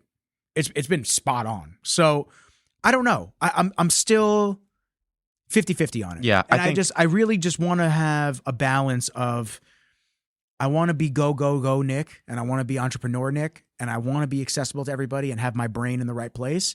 But at the cost of what's going on now, it's too much. Yeah. I get too many messages all fucking day and all night that it drains you on top of everything else that you have to do in a day. Yeah. I don't think, and look, truth be told, I think that this is going to work for you just because I know you and I know how much shit you deal with on a regular basis, how many people, you're probably like one of like the most social people that I know in regards to how many touch points you make in a day. But for me, it's like, okay, it's like I said, I have my work phone that's forwarded to this, right? The biggest thing is that I've actually been using Do Not Disturb more than I have ever been using it, and it's actually been working. But also the Do Not Disturb, you can pick who you would want to still be able to send messages. My mom comes through. Right now, my mom's the only one that comes through. The only person that the messages will go through right now? Pop Dukes? Not even him. No. Really? No, sorry, Dad. Fuck off. Damn, son. God, fucking dad just got kicked out. No, because it comes to like, okay. Wait, somebody rewind the tape. My dad's my best friend. Fuck you, Dad. I ain't letting you through my Do Not Disturb. So the only person that the messages will go through. Dad is technically work. So yeah, dad is work where it's like, okay, it's like he knows that like. Sorry, I keep cutting you off, but dad is technically work. So I get it. So, and it'll pop up, but the only person's notifications who go through for me right now are Liz's. Shout out, Alyssa. What up? God. Chill out, beast mode. Love this girl. Honestly, let me catch up with the lats. It's crazy. I'm trying to get that turtle shell. Dude, weighted pull-ups. Got it. Yeah. Insane. Yeah, it's crazy. We're gonna try to get her sponsored by Gymshark. I'm gonna become her agent. I gotta use her for a rain shoot. That'd be cool. Honestly, dude. Yeah. One of the most like model-esque girls you could find. And I'm not just saying that. I'll use her for a storm shoot or something. Yeah, that'd be cool. Yeah, because I'm always looking for people that want to do shit. There you go. Yeah, that'd be. But her notifications are the only ones that go through. But also, she knows what I go through on a daily basis. She knows what my days look like, and it has been so nice to just have like, okay, I throw it on Do Not Disturb. if she really needs me, she'll call me or she'll text me and she'll be like, hey, like I need you right now. She's also a business professional. Oh, no. That's also good that she aligns with you in that sense too. She totally gets it. It's one of those things to where it's like when you talk to somebody, you try to see where you're similar and where, okay, what maybe like the hurdles are going to be. Just like, you know, when you talk to anybody. But for her and I, we've been so similar because she's also go as well. There's days where it's like I might not hear from her until 5 o'clock, not because she's ignoring me, but because she has so many things that she's doing. She runs her own team. She's like a legit boss at her job. So, but she also knows, and it's also the same thing for me, where it's like, do not disturb, but like my notifications will go through, hey, I need you. Okay, what's up? Like, talk to me. Yeah. Okay, I got to go back to doing this now. So that's honestly been like the biggest feature for me. Yeah. And it's been working out so well, especially with the studying now, because now I'm going to be diving into even more certifications after this one that I have coming up. And it's been the biggest game. My screen time has gone down so much. Like my friends have been saying, oh, like I bet, honestly, I haven't looked at it in a couple of days. It probably is even less because I was away and I was at the Ghost event. Honestly. So, but point being is because I've been studying so much and I've had my phone on Do Not Disturb. I feel like a dick too because on social media there's a lot of people that'll ask me about ghosts and they'll do this, they'll do that. It's like they know that I can reach Joe if I message him on like IG, they'll DM me, and I won't answer the DMs until like a day or 2 days later. I'll be like, whoops, sorry. Happens, man. Honestly, it's like I feel bad, but I also don't. But at the same time, like in your perspective, that's not your moneymaker. You know what I'm saying? Like that's not your main job. Mm-hmm. Your main job is your wealth management and all that stuff. So you can't neglect those clients when it's a 9 to 5, you know, or whatever your hours are. Why is it not popping up right now? Screen time. Don't fucking lie to me. No, how many pickups do you have? That's what I want to know. My pickups are crazy. How do you even go to it? So I have. Slide down. Let me see. What? What is this? I literally just clicked on screen time. No, it's not how you do it, Joseph. This is why I'm talking to the former Apple expert. Accessibility. What are we doing in there? What do you got? Hearing aid? No. Shout out Beethoven. That's my boy. I wish I. Beethoven got a shout out on this podcast. Where the fuck have we gone, man? No, that's my boy Tommy that was on a couple episodes ago. His nickname is Beethoven Grapples because he's a deaf. He's got a hearing impairment. He's deaf and he fights. Did he get like knocked upside the head and now he can't hear out of the ear? No, what? he was just born that way. Oh, you jerk. Sorry, Beethoven. I'm sorry, Beethoven. Whoops. Great name. Wow. Daily average. You're up 6% from last week. 7% from last week. Almost 7 hours of daily average time. 7 hours, which is crazy because I feel like I've been on it so much less. But also, that's for the week. You got to keep it relative because I use it for work, though. Like I'm always on my phone for work. Holy shit, Joe. What? How long do you think you've been on Instagram today? Because I told you, how many times was I scrolling when I had the downtime and I'm like, okay, like who's liking. Go ahead, bless it. 2.5 hours. Yeah. Okay. Then you were on YouTube for an hour and a half. Do you pay for premium? No. Okay, so then that means you were sitting there with the screen open too. You're ads. Fucking wild. I'm literally just like a money machine for these ads at this point. Pickup. Also, when I'm driving, you've had 145 pickups from your phone. Pickups? What do you mean? Meaning you picked it up and turned it on. And your first pickup, that was a metric. Your first pickup was 5:30 in the morning. Yeah, because when I got up to work up this morning, it's like my alarm clock. Yep. Yeah, that's wild, man. So relatively speaking, it's like, okay, you got to keep in mind, I use this for work too. Like, okay, the calls are forwarded to this phone, and I always have my AirPods on because I'm hands-free at work, typing whatever. AirPods. Have you seen the shit with how much radiation they emit? Oh, I didn't even think about that. Yeah, please get rid of those. Just get either wired or over. I mean, it's still wireless, but over ear, so it's not connecting. Oh, like the Beats? It's not connecting through the soft tissue of your brain. I didn't think about that. Yeah, okay, but I know what you're talking about. I mean, listen, I'm no saint today either. I've really been off. Crazy because I live off of my AirPods at work. I've only been on Instagram for an hour today, which honestly, maybe 30 minutes of it was me finding music for a video. It was like you made a post kind of thing, or I didn't even see if you posted today. I mean, look, those are my numbers for today. Look how low. I mean, wow, that's pretty good. Unreal. Yeah, that's pretty good. And then maps. I was navigating out to Yaphank. Mm-hmm. And then I'm also messages. I was on messages for an hour. Yeah, I'm also that person though, where it's like I'll listen to YouTube videos, whether it's like ESPN or I'll just be like listening to like news highlights and stuff like that while I'm driving too. So that definitely doesn't help either. Yeah. But my first pickup was at 5:44 a.m. Yeah. And would have been early if you came to OG this morning. It would have been, but I couldn't get in. Did they put out the next schedule already? They did, Yes, right? they did, Oh, yeah. I'm so fucked. I got another month of just getting fist fucked. Do I need like literally? So it's like a thing where it's like my friends and I will all let each other know when the schedule drops. Yeah, Tyler never lets me know. He's a dick. Okay, so now it's like because I let other people know, I'll let you know too. Just let me know, please. Okay. Just See, let me know. thank you later. Yes, because I'm going to be locked out of all the 6:15 classes now. And it's just going to be either 8. Shout out for all the people that triple book. Yeah, for sure. And then the 8:45 class is just fucking weird. The people in the 10 class, I'm good on. I'm just like, I don't vibe. I don't vibe with the people in 10 class. I look around, I go, who are these people? I don't want to be there so late. I don't want to be at the gym until 10 11 to o'clock. 11? Or it's like, especially like, maybe a quarter after 11 if you're trying to like catch up with people you haven't seen. Like Sunday morning, you see 8:40, me? I skedaddle out. you're out. I'm out, man. I'm out. Unless you ask me to take Unless a picture. I drag you to take a photo. Yeah. I'm out, dude. Dude, prep. I was like, every single time I saw you, dude, progress picture time. We're good. I'm out, man. I jump in the car. It's tough because 6:45. The 6:15. If I'm not out the door by 7:30, 7:20, it takes me 40 minutes to get home. Didn't think about All the way that up because to you're also. Huntington. It's like And then he needs his pill at 8 a.m. Oh, So it's like I gotta get home right there, and then he wants to get walked, and I'm just like, oh my right. I'm like that one person that's blessed because I live legitimately 2 seconds away from the gym. So it's like I'll wake up at 5:45 and I'm there at 6:15 kind of thing. That's nice. I would like to do some 7:30 a.m. classes, but I don't even know who goes to the 7:30. I've never done one. I mean, he needs his pill at 8. It's one of those things though where it's like, if I'm going into the office and I'm the one that with the key that's opening the door kind of thing, I need to be there at 8:30 or 8:20. Where's the office again? It's in Plainview.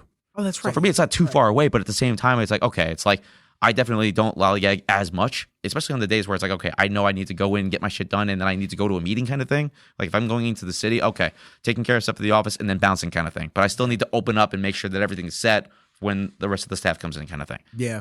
Well, because, sometimes it'll be my dad, it'll be one of the other guys that I work with, or sometimes it's me. But one of those, either which way, you got to be out.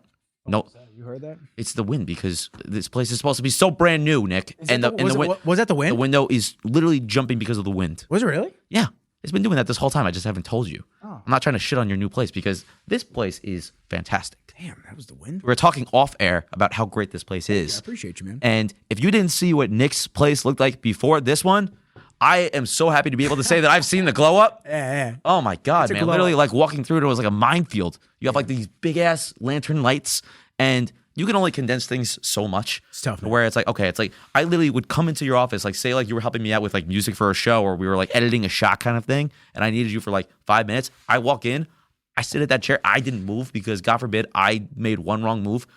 It can knock one thing over and it's like a domino effect in that office. Yeah. Where like I was just scared that I was going to cost like This is the same $3,000 a table, day. so just think about that. This is the same table in Yeah. the room.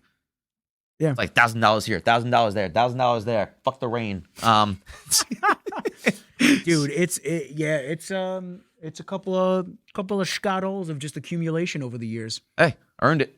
Yeah, man. You know what? You buy things you like, and fuck it, man. We could all die tomorrow, so you got to have fun. You got to buy things that you enjoy, and I think that's the same thing with all the video stuff too. You gotta purchase things that not only help you craft the vision that you have for the style of videos that you want to do. That's why I bought those lenses now. Mm-hmm. Those lenses, they have that. So that's actually what I was telling you about before we cut the cameras on.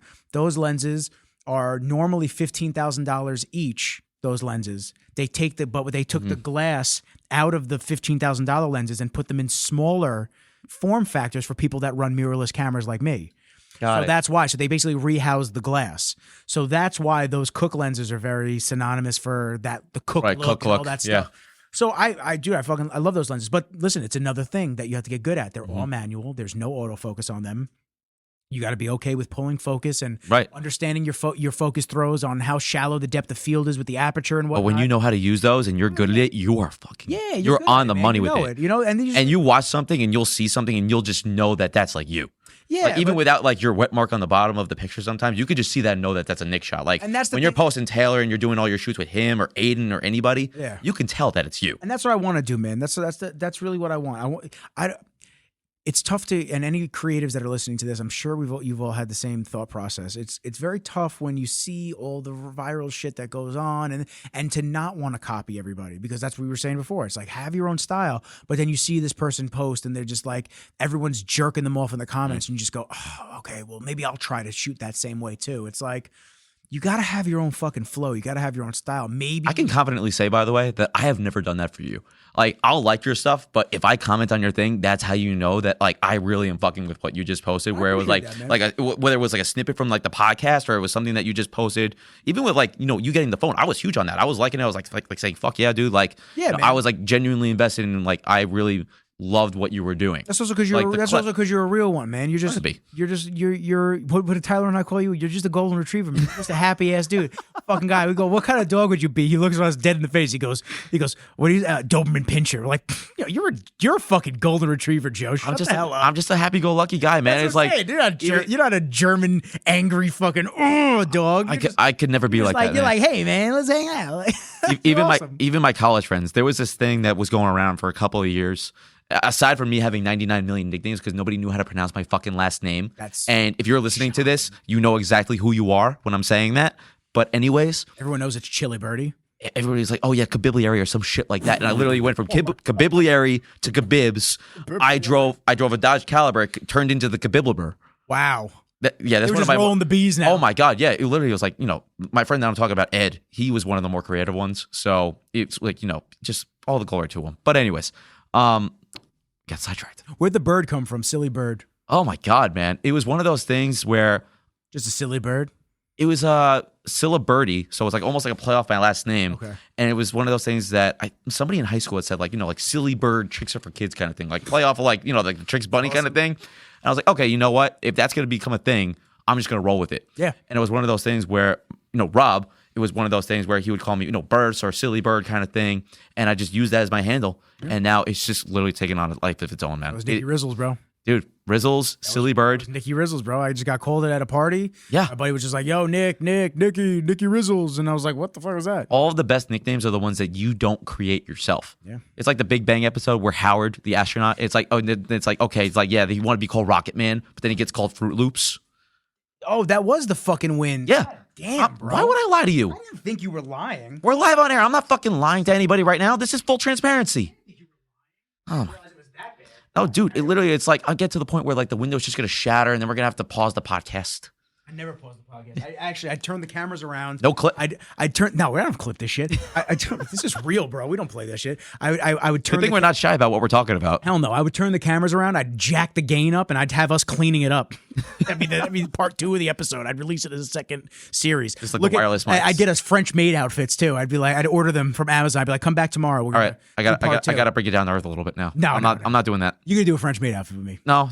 We would look gorgeous. I love you, but no. Don't let Silver I have to have some sort of a line here, Nick. No, he doesn't. When this episode is done and we cut this, he's gonna look at me and be like, "All right, when are you ordering the French maid outfit?" I'm waiting for the Photoshop because if you don't do it, one of my other friends that's fucking listening is gonna put me on some French flated acid. Ghost guy, get it? It's not even them. It's my fucking it's Rob, Tom, and Carl. We are like the kings of Photoshop. Oh, that's right. They do put your face on. Oh my God, dude, my face is on everything. They made the photo that I posted of me doing the bear crawl from OG. That sticker is literally gonna come with me to my grave. It literally is like fucking Rob posted me doing high rocks, and it literally is like people. Oh my, we were dying. They actually think that you were there. People thought that I could be in high rocks, and I'm posting that I'm in Miami. I was like, guys, like literally, there's a 45-minute gap between where I am saying that I am and where Rob is thinking that I'm in. So I don't know. All right, so you draw the line of the French maid outfit. Oh, God. Okay, I'm just gonna not talk about it and just hope that it falls on deaf ears, kind of thing. It's falling on deaf ears. Don't worry about it. But what did you want to talk about? Because so I did this little thing where I had people submit topics for me as far as like what they would want us to talk about. And outside of the one that I had mentioned earlier where it's like bodybuilding being a glorified beauty pageant and you're starving yourself because you're trying to get somebody else's opinion of you, you're going to get a kick out of this. One of the other really good ones that I wanted to just get your 5 cents on real quick. How much money real influencers make? How much money? How much money is really in the influencer field? A lot of money. Where it's like, oh no, there is a lot of money, but I feel like it's only towards like that top percentile of the people doing it with like, okay, if you have real interaction, like people think that if you have like all these followers and it's going to mean that you're making money. I know people that have 40, 50,000 followers and that's not, it's like literally, it's like, no, but like you're interactive and stuff like that. Like you make money off of this.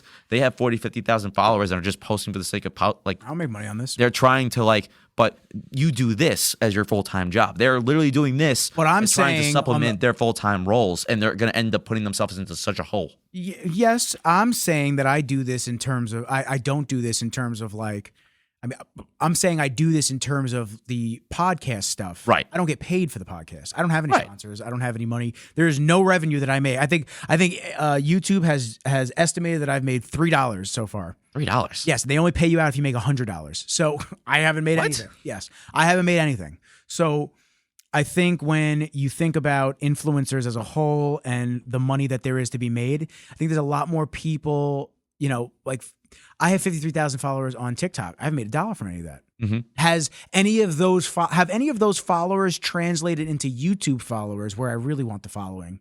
Probably not.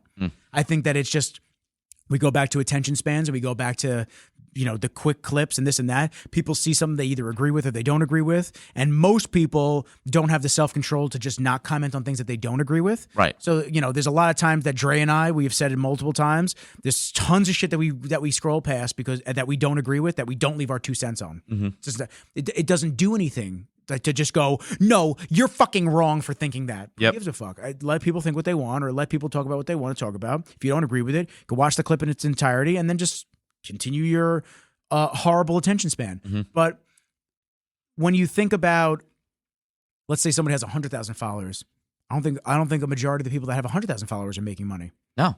I think it just has all to do with there are people probably that have less followers on the social status They're going to be making more. Are making more money because like support codes or whatever the source is that they're going to be getting paid off of. There are probably people that have no Instagram or no social media that are influencers in some capacity or and whatnot that have their own following in their community or whatnot, and they leverage their affiliate codes. Yeah. There's a lot of different ways. We are in the era of codes, and it is annoying. I told my mom wanted me to do some of those, and I just said, yeah, I can't do it. I can't do it. First off, I only talk about things that I actually fuck with. I only recommend things that I actually think are quality products that you use myself. Thank you. I'm not going to be somebody that's going to sit here and be like, yeah, this is the new ass hair curler. Like, oh, I use this every day. It's like, no. The amount of times that I've seen people in person that I follow online because, maybe we've interacted in one way or the other. Ass hair curler. That's awesome. What? Ass hair curler. That's awesome. Where did that even come from? Don't know. My brain. You're trying to sidetrack me again. I'm going to try my I'm not. I get sidetracked. Don't just talk about it. The amount of people that I've seen that will push a company online, but then I'll be hanging out with them at ghost events as an example, and they'll be like, oh, dude, I take this all the time. I was like, wait a second. You work for XYZ company, and you guys make a similar product. Oh, no, but you guys work way better. And all they're doing is, they're going online, they're pushing codes. And it's one of the best things that it was never, when I started to do the whole influencer thing, and I call myself a semi-professional influencer because it's not my full-time thing. I do it because it's fun and it opens me up to be able to travel and meet as many people as I want to be able to meet. And whatever comes off of that is just icing on the cake. The way that I've gone about doing this is I've made it so that way my money that is coming from extracurricular activities is never tied to a code. Ghost, I don't have a code. Hummus, I have a code. But I don't make actual money. I just love working for Tony and that whole team because I've been rocking with them for years now.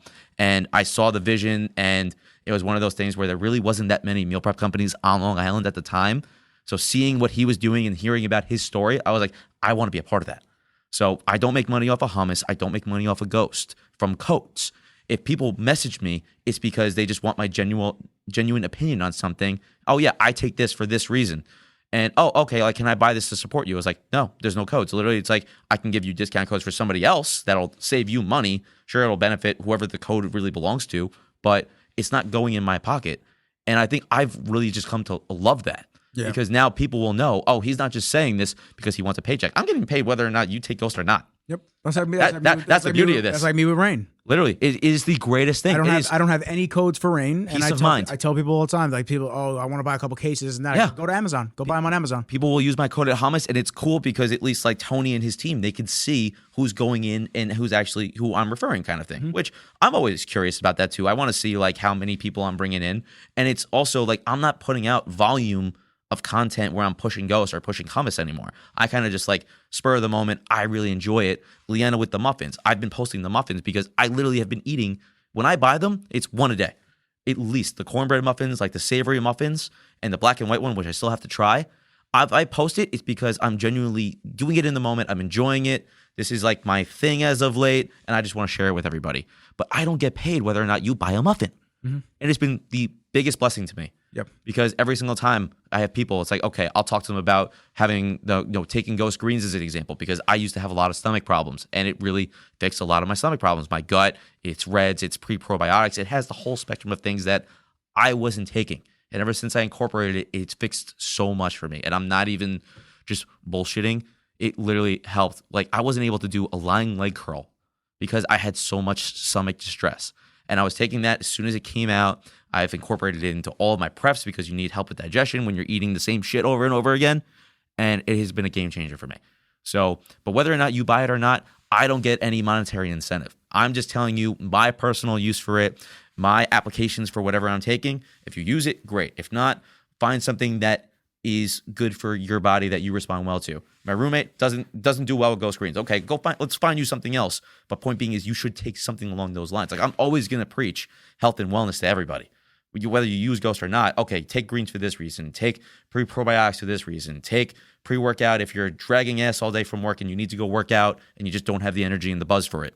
Take a pump if you don't want that caffeine late at night because you want to still be able to sleep. Being able to use that without being tied to a code has been like the biggest blessing ever. I swear to God. If I really wish that more and more people in the industry would do something like that and just make like a set number, because it would make everything that you're saying, in my opinion, come off more authentic instead of it just being a push. And every single time they see me pushing Ghost, oh, use my code to help support me, because then you're begging. And it's been one of those things where there's one guy I'll never forget that is tied to Alpha Elite. And I'm not going to say the guy's name, but he had annoyed me to the point where I literally like shot him a message and called him out because he messaged me. He saw that I tagged Alpha Elite in the post, and because you can go and see who's tagged in what post now. And he reached out to me. He's like, hey, dude, I saw that you're buying the newest line. Hope you love it. I would love if you can use my code because right now I'm on a trial period.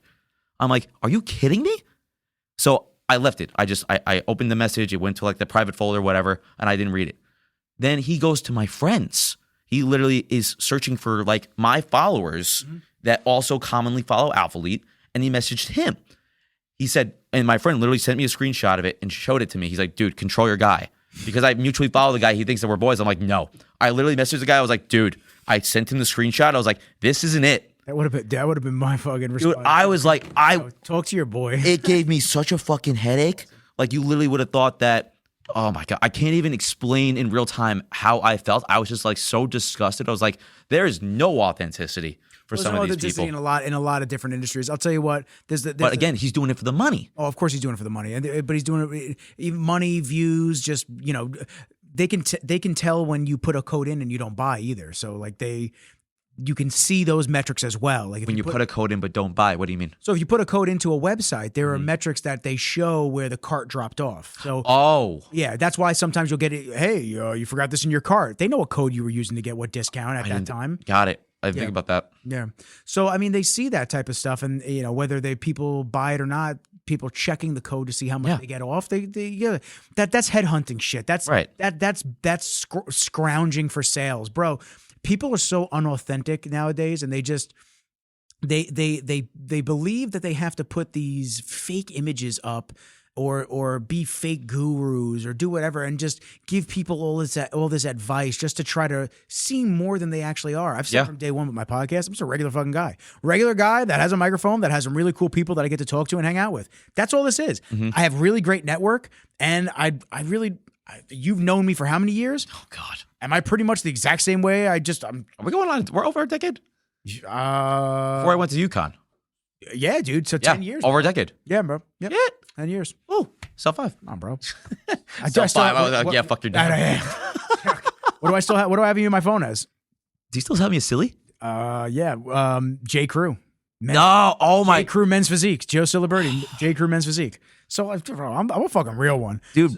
Oh my God! If people know about the J. Crew days, shout out Lisa, my cousin-in-law. That was my boss. Mad shirts from. She got me that gig, and that was like kind of like a little bit of like a humble rag moment for me because like yeah, I was like, I tell people that I was a floor model. Then that was when I started to lose the weight because I was like, you and I both have similar stories where we were like the short fat kids, and then I literally had my growth spurt, but I was also losing weight at the same time. So I was like the taller, like skinnier side, but I was also like the ideal person that they wanted to have in the front of the store. Yeah. So I'd be like, okay, like I would always work the front of the store, cleaning up things. I forget how we like started talking. I went in there for shirts. Well, I went in there for shirts, and I think you said something to me, and I was like, oh shit, you go to Bev's? Oh, that's dope, man. We started talking, and you said, oh, I think I want to compete, and blah blah blah. And I started giving you probably my spiel of, take your time, be careful.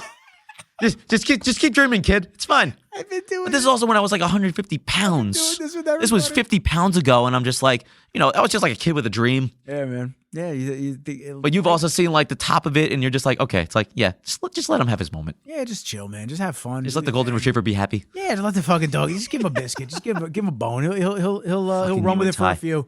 But on the subject of influencers, it's there's another podcast. I actually just had to block the dude. I feel bad. Oh boy. Actually, we're gonna come back to why, but continue. Actually, I can't even say I feel bad because I fucking don't. So I lied to everybody. I apologize about that unauthentic take. I don't feel bad. He has a podcast, a fight podcast, boxing podcast. Jamal was on it a couple of months ago. Okay. Nice guy. Nothing wrong with him. I know him through the grapevine of a couple of people through our network, and he started following me because he just started his podcast and whatever. Dude, he's the dude that will send you his post every time he puts a new post up. Nope. He will either tag you in it or send it to you so you click it and he gets another view. Dog, like you said, this ain't it. Yeah. You need to chill the fuck out. And I gave him some time to just, maybe he'll realize I'm not interacting with it and he'll just like stop. No. Nope. Every couple of days, he would send me the next post. I had to block him. I'm like, I can't do it, dude. I get enough fucking messages all day. I don't need them from you. I don't send my fucking post. Could you imagine if I sent you every clip that I put up of the podcast and I went, and I didn't even say anything. I just sent it to you with the expectation. Just like you know what to do kind of thing. With the expectation that you're going to go and like it, share it, comment on it. Dude, talk about just being unauthentic and licking your own jams. Dude, relax, bro. Let shit just happen. Either it's going to happen or it's not. Just let shit happen. Yeah. It literally, it almost like ruins the surprise factor too. Like, okay, it's like the whole vibe. Yeah, honestly, I don't want to support somebody like that. It feels like a chore almost. Yeah, I don't want to support somebody like that. Just do your own fucking thing. Do your thing.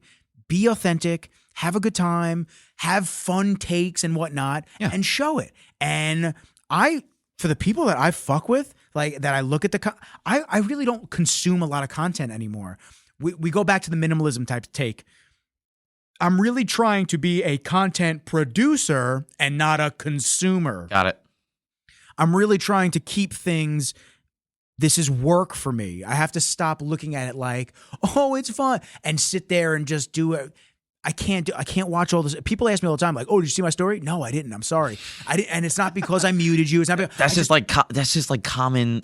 I just didn't fucking watch it. I that's saw like your name. It's like, oh, did you see like so and so story? I'm like, no, I didn't. I didn't see it. Did you tag me in it? Like, do I know you? Like, was I supposed to see it? Like, is it like like end of the world? Like, I should be seeing this kind of thing? Yeah, 99% of the time, no. And I have a guy. There's a guy that just has been hitting me up a couple of times. There's a lot of people, but there's a guy recently that's been hitting me up on and off. He's a very nice guy. He's like, oh, I'm starting videos. He's in California, I think. He's like, yo, I'm starting to do videos. I really just some time to pick your brain and this and that. I'm just like, dude, I get this all the time, man. Podcast, video stuff. I said, I can give you 5 minutes.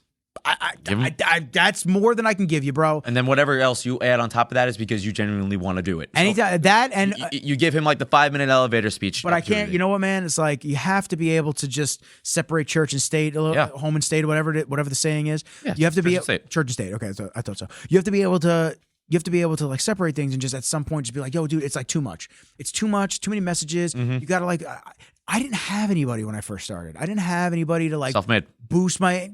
You know what? Legitimately self-made. I know, and I even feel weird saying that sometimes because like. Because here's the thing, you don't like boosting yourself up, so it takes people like me to remind you of like where you started and like okay, so like you did Apple. And then you were doing a lot of like the videography and the pictures for like the houses out east. I wasn't even doing that, dude. That was not what I was intended. I was a salesman, and right. I just bought a camera and I started taking some. You photos. started doing it, and what they didn't realize at the time, which they were the stupidest bunch of motherfuckers ever. What they didn't realize is that we have an in-house guy that's learning how to do, and he can run all of our social accounts, document every job across. Dude, they have jobs across the country, in California, Florida. Did not realize that they were that. Penthouses. Oh, dude, big, man. They're one of the biggest home automation integrators in the country. Okay.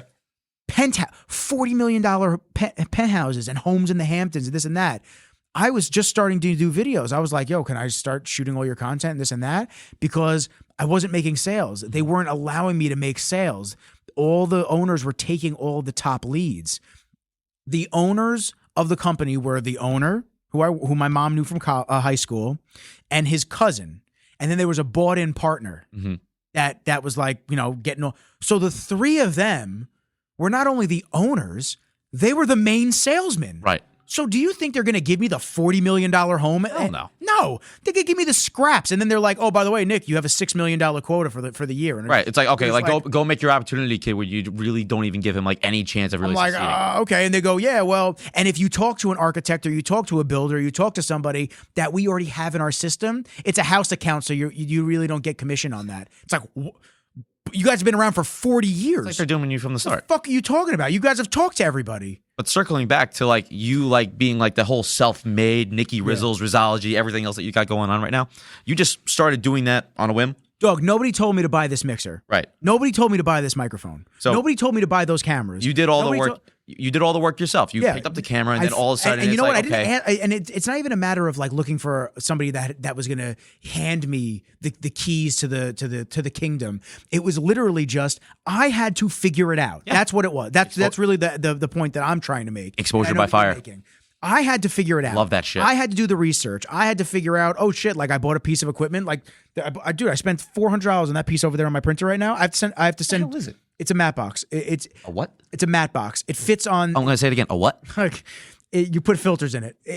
Like you should have led with that. Yeah, just killed off 20 seconds of the fucking podcast. Shut the hell up, silly. Get the fuck out of my office. It clips onto this lens right here. This lens, I thought I was going to buy multiple, like I bought of this lens, the new Cook lenses. Got it. I thought I was going to buy multiple lenses of that Zeiss lens that's on here. It's a cinema lens as well. Okay. It's a 114 millimeter barrel. That matte box fits perfectly on there. The Cook lenses are 57 millimeters, so they're much smaller. That matte box doesn't fit on there, but they sell a donut adapter, which kind of like they call it the black hole, which is supposed to go over it, still doesn't fit. So I have to send it back now. I can't use that $400 matte box that I bought 2 years ago on my new expensive lenses.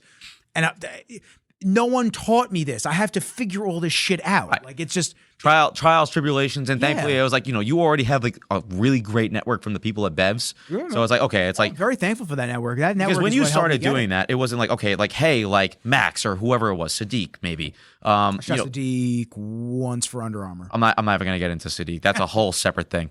But Sadiq has told me, we're going to end it right here. Sadiq has told me multiple times, and he still may come on the podcast.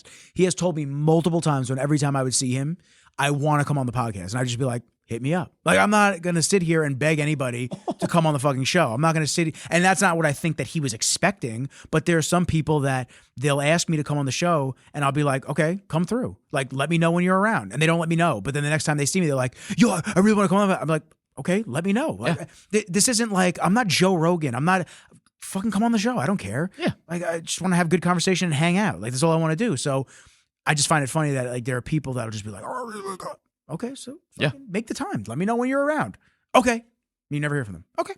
All right. Let them have their moments. But, oh my God, man. Sidetracked for the 9th time. Yeah, dude, this is your first. Well, this is your first time. This is your first time podcasting in this environment with the Rizzles, with the kid, and this is what happens. You got to ask Tyler, fucking, and Panetti. Panetti and I used to go a million different areas. You get good at going back to. To the thing. But you were saying self-made, self-taught, trial by fire. You were shooting with people like Max. I think like Max Charles was like one of like the coolest guys too that you guys have actually introduced me to. So, but you were shooting content for him when he was getting ready for the Arnold and he was getting ready for the Olympia. Oh yeah, like Nick, come like shoot me as like I'm getting ready. You're like, 2, 3, 4 weeks out when he's looking like the most like freaking Superman. And okay, it's like, let me see what we can do. And then those shots were fucking insane. And also, I would be remiss if I did not bring this man up. George Peterson III, the Bull, fucking love you, man. Miss you every single day. Shouts to George. Shouts to Sean. It's so funny too, and Sean too. But I didn't have like I was really really close with George. Between him and Justin, shout out Justin Miller too. One of like my favorite coaches that I've ever had the privilege of working with. Justin, I gotta take a jab. Another one who's kept saying he wants to call the podcast and it just never shows up. Shouts to Justin. Come on the show, man. I ain't gonna bite you. I fucking miss that man, dude. It's like I still look back at the pictures from that prep, and it was one of those things. It was also during the pandemic. So I was living in Queens with my ex at the time, and I was working remote. I would go Both of those statements sound horrible. Oh, yeah. No, trust me. It was... Oh, shit. Those were crazy Queens times. and an ex. I hate Queens and I hate exes. I am never going back. Never going back to Queens again. It's cool to be able to say that you lived in like some other part of Long Island because most people don't move off of Long Island. I had my fun. Never going back. No, Queens sucks. It's a shithole. Yeah. I mean... Oh, my fucking God, dude. You're going to fall apart even before the end of this thing. Yeah. But I was working from home, and then I would go to my mom's house, which at the time when I had moved out, she basically had converted my old room to a gym. And I stole my cousin's weights. Dude, literally, of course my old bedroom was going to become the gym of the house. She got rid of your ass. She was like, I'm making it a gym. Literally, it was her shoes. It was like she stole my closet, and it still wasn't enough. But then also it was like I was able to like kind of like makeshift it into a gym because the gyms were closed. And I was so hell-bent. I was already 2 months into prep at the time. And I was like, you know what? Like, Justin, if you're okay with it, I want to keep it going. Let's just keep doing this. Let's just see what happens. And if a show opens up, we'll do it. Were you not tight? Were we not talking during COVID? I think well, obviously like we still knew each other, but I don't think came through, man. I had the full Rogue set up in the garage, dude. Full Rogue Monster Rack with the assault bike. I had 500 pounds. Worth of steel plates. I remember that. Yeah, you're right. And you had the flags hanging up and everything. Yeah, I remember that. Landmine. I have all the kettlebells. Shit just came through, man. Now everybody was coming to train in my. So for me, I did a whole bodybuilding prep, and it's so funny because like to this day, outside of the last show that I just did in November, that is my favorite look ever. I've done 5 shows now. The prep that I did with the most minimalistic amount of equipment and just like me with my coach, we read out a plan, just go out and execute it, was one of the best looks that I ever had, which is still so funny to me in a very fucked up way. It's the vibe, man. I had a barbell and a bench. It went up to 185 pounds, and I would like literally take bands and just strap random shit at the house to like make the barbell heavier so I can keep progressing. And I had dumbbells that were adjustable up to 90 pounds. And same thing, I would have like the actual resistance bands. I would wrap them around my back, then go to grab the dumbbells. I would do incline, flat, decline. I would do decline at home and almost roll off the bench and fucking go through my floor. And my mom would be so pissed at me because I'd be making a hell ton of noise. Was the homie Lewis there too? Yeah, he was there too. Yeah, shouts to the homie. He's getting into working on now too. He joined up at Onyx, and I have Jordan and Mike hitting me up saying, yeah, we see him more than you now. So I fucking hate Onyx. It's real. It's come a long way though. Yeah, it really from the old gold gym that it was when it was Golds. Yeah, I went there once when it was Golds. When I had first moved to Seaford, when my family had moved from Suffolk to Nassau County, it was one of the first gyms that I had checked out because it was Golds. Everybody loves Golds. Everybody thinks that Golds is the greatest thing. If you're in the fitness community, go to a Golds kind of thing. They have the Golds out here, and the other ones in like East Islip or Islip, wherever it is. Well, there's a Golds in East. There's a Golds out there. There's a Golds in Northport, which is really cool because it's very nice. I've trained there with. Do you know my buddy Jack, the redhead? Yeah, I think so. I've trained with Jack there a bunch of times. It's like the underground basement. It's very cool, and they have a lot of really good equipment there. I can't even front on them. Every Golds has like their hallmarks that you go there for. Yeah, and then it's like plus like you always think of Venice too, like Gold's Gym Venice. Yeah, Gold's Venice is a shithole. I've never. Don't say that. I haven't been. Go to Gold's out in East Islip. It's the same gym. That's kind of upsetting. I swear, it's the same gym. And then since COVID, because California's a bunch of pussies, they put half the machines outside, like bad, and then they put tarp over them. It's not the same. Almost like the gym in San Diego. That's the other gym that I really wanted to go to. Legitimately working out outside with a tarp over you kind of thing. Yeah, it's but like it's 85 not and sunny every single day. It's not though because it's hazy and gloomy in that part of LA a lot of the time. Every time that attitude is, yeah. Dick. Stop trying to ruin every gym that I say I want to go to. Oh no, that's a shithole. Oh no, that's a shithole. I will tell you what though, truthfully speaking, I got some of the best shots of Kai at that what was it, 7 a.m., 6 a.m.? It was like a 7 or 6 a.m. Shoot that we were doing at Gold's out there. The light was just fucking perfect. Natural lighting. Most of my shoots, if not all of them, have all been natural lighting. Oh, yeah, true. You're right. Now that I'm thinking about it, when you do your stuff, normally it's like, even if it's like the gyms inside that have like the really, really good lighting, like Move Fast, Live Heavy, the lighting when you guys were doing the shoots in there, insane. Is this it? Oh no, that was in Dubai. Here you go, dude. These are all natural lighting, stills from the video. It literally looks like a movie. Yeah, those are like some of the best video clips I've gotten of him. Yep. I was like, wow, this is fucking even on the inside. It legitimately looks like it's like movie quality. Yeah. And it also doesn't help that you have Kai, one of the strongest freaking human beings on the planet, The homie. who literally just makes everything look like a twig. There you go. Oh, the color grading? Yeah. Yeah. Is he still with Redcon? Hmm? Is he still with Redcon? I think so. I don't know. I haven't shot him in a while. Yeah. So, Shout out Kai. I missed those battles with Phil. shout out Kai. Yeah, man. I have a picture of me and Kai from back when he was competing, before he got his teeth fixed and everything. Oh, yeah. Yeah, my man was just at Bev's. Because now he just does Snow Angels and money, and he was able to fix his teeth. That's it, dude. Yeah. Once you become a real influencer and you make that real money. But now it's like, he was in movies too. What was the movie that he was in? He was in Stranger Things. Right, he was in Stranger Things, and he killed it. He was Mr. Funshine. Yeah, that's what it was. He was like one of like the really bad guys, or like No, it was, like 11. it was the group of misfits. Yeah. Yeah. No, was he dope. killed it in He was that, man. dope. I Listen, literally would watch that, and I was getting so hyped because I was like, wait, I've known this person from like a whole different realm of existence. I'll tell you what, man. I've spent a lot of time with Kai in a lot of different areas around the world, and I've been very fortunate to see and hang out with him where people wait for fucking hours. oh, right. You guys went overseas to like the other expos, right? We've been to Germany, we've been to Yeah. Dubai, we've been everywhere. So it's Dubai is that's on my bucket list. been That to is LA that a is bunch. soon on my bucket list. yeah, unfortunately, as the creative, I really didn't get to enjoy these places because I'm You're working. So it's not really I get to see everything type You of running atmosphere. barefoot on like the I don't That was remember in- where you that- were. that was in Cali. That was Cali. Following him Where it with was like you were running around and you were like chasing Juji. Yep. With, like barefoot with your camera and your gimbal. I fucking laughed so was- hard when I that saw was that at- because I was dude, like, that was that's at- literally you. That was at That is your work ethic. Dude, that was Tough Mudder, dude. We were going for hours and hours and hours. I was exhausted. You might as well just done the fucking mutter with the GoPro strapped to your chest. Well, what happened was we were at the mud pit portion of it, and I had my camera. I forget which sneaker I had on, and I stepped, and it was like sinking mud, and I went to go. Oh, you lost. You Dude, were I was clueless. falling, and I pulled my foot out. Shoe stayed in. Oh, I'm like, what the fuck? So I pulled the shoe out and I threw it to the side, and then I just kept running after everything. That was it. So my feet were like solid clay by the end of the shoot.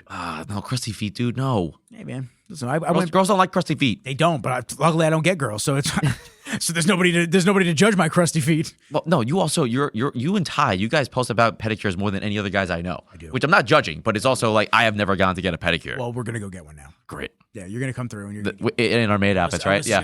Alyssa's gonna text literally Tyler and I, and she'd be like, "Thank fucking God, get Hey. those talons off of me." Yeah. Okay. No. Not even close. She'd be like, "It's like laying next to a hawk." What you're trying to? He's perching. No, you're putting this image into people's heads right now, and I'm not a fan of it. No, we're not going there. Pull the dogs out. Let's see them. No, absolutely. Let me see those toes. No free feet. We'll charge for it. I'll put a description up. I'm not letting these people see free feet. You know how much money girls are making with freaking feet pics? Not those feet. Not my feet. No one's paying for my feet. No one's paying for Tyler's feet. If I make money off Tyler said he has dainty feet and that we could spruce them up and make some money on his toes. Tyler, Hell. I've seen them toes. I'm making money with those toes. Well, here's my thing. Nobody's seeing this anyways because with what I do for my financial advisory job, my professional job, I have to report it. It's like, okay, outside business activity includes Ghost, which is outside of normal business hours. Great. Feet pics. Feet pics. Where the fuck did that come from? And then I got to have compliance calling me. It's like, so you want to explain like how much time you're spending on this? And oh, by the way, why are you doing fucking feet pics? And then you just go like this. I would not want to be, I would be like scared to take up that call. And then you just go like this. You just go, hey guys, Times are tough. the rent's due on Friday. Oh, fuck. Yeah, you're right. How much you making? Maybe I should start. Dude, I'm trying to go on all these crazy expensive trips. I got to pay for them somehow. Exactly, man. Exactly. And you got a girl, so I mean, I just have to pay for myself. My secret is just letting Ghost cover them. When you go away, it's like, okay, it's like, I'll do whatever you want. And then you get to travel for free. You get to see different parts of the country that I never thought I'd go to. I mean, hell, I've been to Columbus 5 times or some shit like that. I've been to Alphaland like 3 or 4 times at this point. I've been to Miami twice. So glad I'm not going to the Arnold this year. Oh my God. It's the first year that I'm not going to be going. Wait, when is this podcast dropping? Tomorrow? Oh, shit. Okay. So, I'm not going to the Arnold this year for the first time in a while. That's okay. And it's one of those things where I just had something else that came up that I need to be there for instead. So I was like, you know what? It is what it is. I'll be there for the rest of the years because I know the community out there. I know the landmarks. And when I go, it's like my bosses will kind of like bump things off of me and say, oh, okay, like, what do you think? Where should we go kind of thing. And I like that. We should do, I'm not really big into the fitness industry anymore. Honestly, neither am I. I've fallen off so much. This weekend when I was at Lift Miami for Gymshark, all of these different personalities and they'd be coming up to the booth. I have no idea who the hell these I guys have no are. idea who any of these fucking people are. And I'm No okay with that. idea. But I'll tell you what we should do is get maybe me, you, one or two other, maybe Ty, one or two other people, and we should do what Rogan does with the fight companion, and we should do that for the Arnold for the finals. Wait, you got to explain. So I'm not like a big Rogan guy. So he Nothing does- against him. Like I've seen some of his takes and they're dude. great. No. No, but I know people that swear by him. My roommate, when I went to Gymshark Miami, he literally was like, I would wake up and he'd be like, I'd be listening to Joe Rogan. I was like, I'm not playing Rogan. He's in the bathroom just fucking listening to Joe Rogan. Rogan's really good. The Rogan fans are like none else, man. I'll tell you what. You love the guy, and it's like if you fuck with him, it's like you're just all up in it all day, every day. Yeah, Just from like the people that I've seen, anyways. the fight companions are basically you can't stream that content to the cameras because you'll get copyrighted and lawsuited. Okay. But what he does is him and his boys will hang out and they'll watch the fights off screen. Okay. So they'll watch everything going on. They'll comment on it with what's going on. They'll be like, "Oh, Rami is, if it's bodybuilding, Right. Rami got second, or this, that," and they'll start like talking about it as it's going on, but they don't show the visuals. You just like kind of show us like almost like Yeah, something. but they hang out for hours. Like it's alive. They'll hang out for like 4 or 5 hours and watch. Interesting. It's like you're watching the whole show and you stream it. So it's cool. Right. I think we should do something like that for. I'll tell you what would be cool if we did something for High Rocks that we're not there. Yeah. Everyone's competing. I don't know how long it is, but Hey, we'll figure that out. Rocks New York is coming up in June, man. We got so many people that are going to be doing that. Yes. I'll be there as a fan, and I'm going to be going with a bunch of fatheads. I'm going to be the the big heads. I'm going to be the golden retriever walking around with fatheads all day, There you go. supporting my people, man. We gotta get you a backpack made so you can like stack them Honestly, out of yeah. the backpack. Almost like the Uruk-hai warriors in Lord of the Rings, where stack the heads in the back. I'll tell you what about Rogan, and then we'll move off from Rogan. I find very admirable from my perspective, which I've been wanting to become better at, which I think I am, is not only the way that he can speak and translate things and talk, but I find it very admirable how well versed he is on a lot of different subjects and topics. That's what I find very cool. Because he knows it, or because he brings in the people that I think know it's what both. they're I talking think about? I think it's because he reads a lot, which I've started to do a lot more. Yep. I believe it's because he reads a lot. I believe it's because he has the guests that teach him about these things. His network is large, and I have to remind myself that he's 20 something years older than me. Right. And he's been podcasting since the early 2000s, mid 2000s. I didn't even know that podcasting was that thing in the early 2000s. He was like one of the first ones. That's why nobody. It was like, where would you find it? Exactly. Nobody really knew what it was, and he was just having a show with his friends. And that you have to be reminded of these things. And I forget who I had on that I spoke to about this, but it's like, how many people were at episode 1? Maybe they joined in on episode 150. Maybe Right. They joined in on episode 1,000. Like you go back and take a look at like the metrics from that Yeah, compared so to you now, don't- like how many views, like Yeah, you don't- 150 views on like the first video, and now it's like 10K. Yeah, but that's what I'm saying. And at the same time, it's like, how many of that 10K were the first 150? You don't know. Like, so who was on the journey the entire time? Did they join Right. halfway? Did they join now? Did they join early? So it's the journey that everyone should be excited about and should enjoy. Unfortunately, we're all primed to want the end result and want the Lamborghini and the $100 million Spotify deal and all the fame Right. and this and that. But you have to, because one day you look back and you go, like, even now with my apartment with Kenji, I think to now, and I have to sit down and enjoy where I currently am, because in the next 10 years, maybe I have a family, maybe maybe I live somewhere else, maybe the podcast is huge at that point, and I'm sitting back and I'm thinking like, wow, I used to dream of all this and be so anticipatory about it coming and arriving that I just almost miss the simpler times of just me and Kenji sitting in my apartment quiet. And even like you think about high school, or you think about elementary school, middle school, how badly you wanted to get out and be an adult. Yeah. How badly I wanted to just advance and just be at my adulthood, or marry the girl that was my first girlfriend at the time, or this and that. And you look back and you just go, man, I thought that I was ready for all of that, but I really just should have enjoyed being there right then, because life seemed stressful then, but it wasn't. So it's like as you get older, more money, more problems, the more stress, they just continue to compound. They're different stresses. So I find the journey is what I'm trying to enjoy. So when I think of a guy like Rogan, I think of how impressed I am by how well he's versed in so many different topics, and how he's got a knowledge base that spans across a lot of different things. And that's what I want to do. I want to read a lot. I want to have a lot of conversations with awesome people like yourself and learn from them, about them, this and that. That's what this is for. And the people that get to sit at home or be in their car or whatever they're doing to Yeah. listen to this and pass some of the time by Right. or And learn then- something themselves. That's what I hope they're doing too. Also, on top of that, though, I also respect the hell out of the fact that he doesn't really push a lot of things on there, right? As far as like products go and stuff like that. Like, because if I were to compare him to somebody like Andy Frisella, who, from like a motivational standpoint, definitely makes like some of like the best content, will fire you the hell up, 75 hard, love everything from that capacity. But then also, oh yeah, by the way, it's like I'm currently using like First Form hydration, and it's like the greatest thing since sliced bread. But it's like you're also plugging yourself in the podcast, and it's like it almost kind of like hurts your credibility a little bit. Yeah. Fun fact too, I used to be a First Form person. I don't even think like a lot of people. First Form follows me because I used to be one too. You were a Legionnaire? Yeah. Shit. Yeah. How much of a shithole was that, huh? I don't know because I never posted.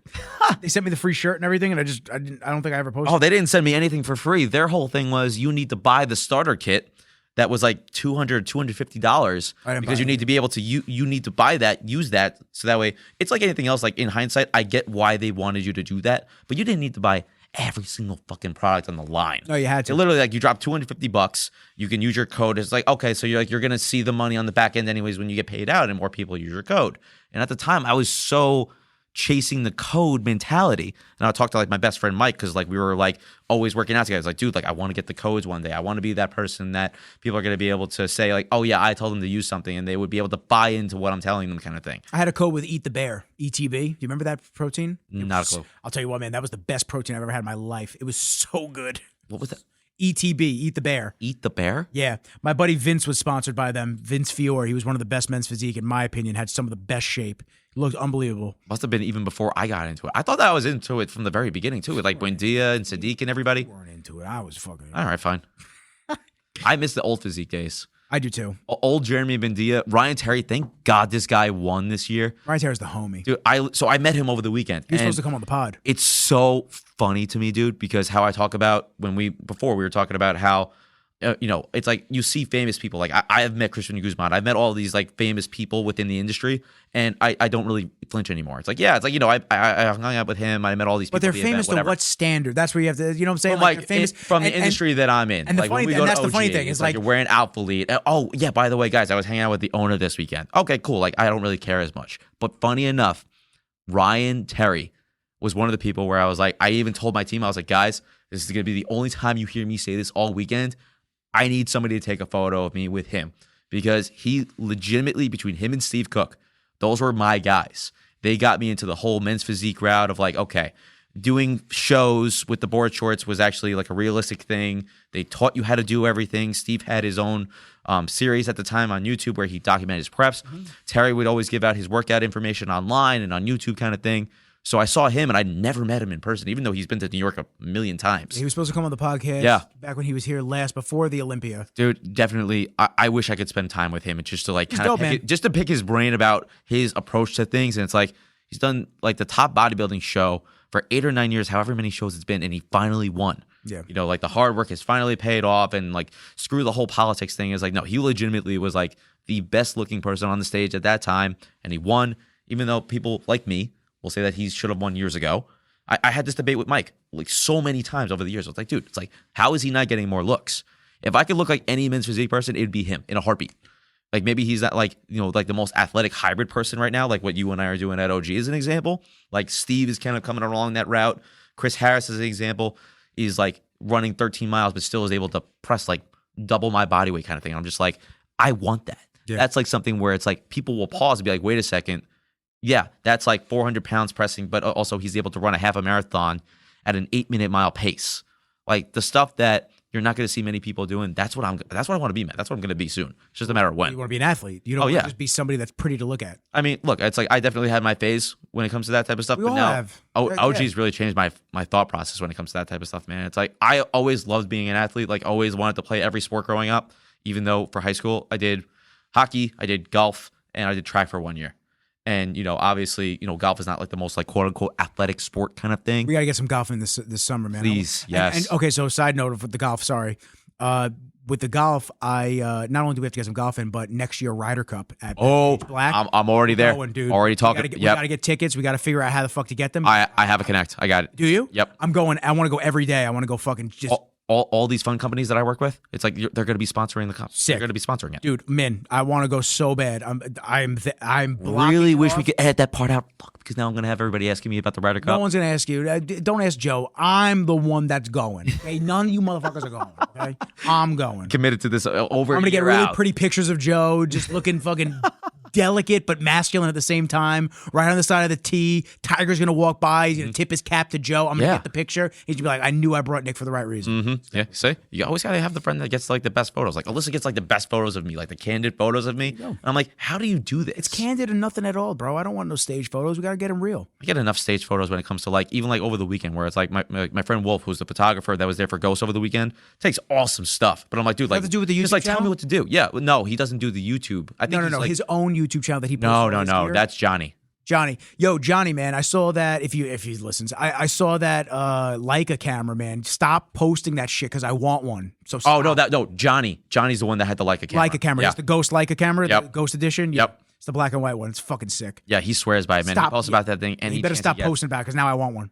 So he has a really good YouTube channel too, where he'll talk about like days in the He's the life. one I see him. He's Yeah. the one I see every now and then. He pops up on my thing. Dude, he's legit when it comes to it. He's like full transparency, authentic as hell. One of the coolest guys, man. I want to read this list real quick. This is Go for it. the potential. I think this is the sponsors for Joe Rogan. So that's why I've had this up. I just wanted to say it before I close my phone. He's got quite a few. ARMRA Colostrum Athletic Greens at AG1. AG, really? Better Help, Black Rifle Coffee, Bond Charge, CBDMD, Crossrope, Dr. Squatch, 8 Sleep, ExpressVPN, 4 Sigmatic, Goal Zero, Groove Life, Hexclad, Higher Primate, Kamikoto Knives, Laird Superfood, LifeLock, Liquid IV, Manscaped, MeUndies, Musk Ox, Neurogum, Onnit, Peak, So Right, Roka Sunglasses, Select Blinds, ShipStation, Simply Safe, Squarespace, Stamps.com, Teeter, Theragun, Trigger Grills, True Classic, Tushy, and ZipRecruiter. Yo, my man is making a fucking killing. Dude, his monthly My- checks from that by itself are like Our exceed what man- we make in a year. Dude, fucking elbows. My man must be What the- killing it on top of the Spotify deal that he just signed for $200 million.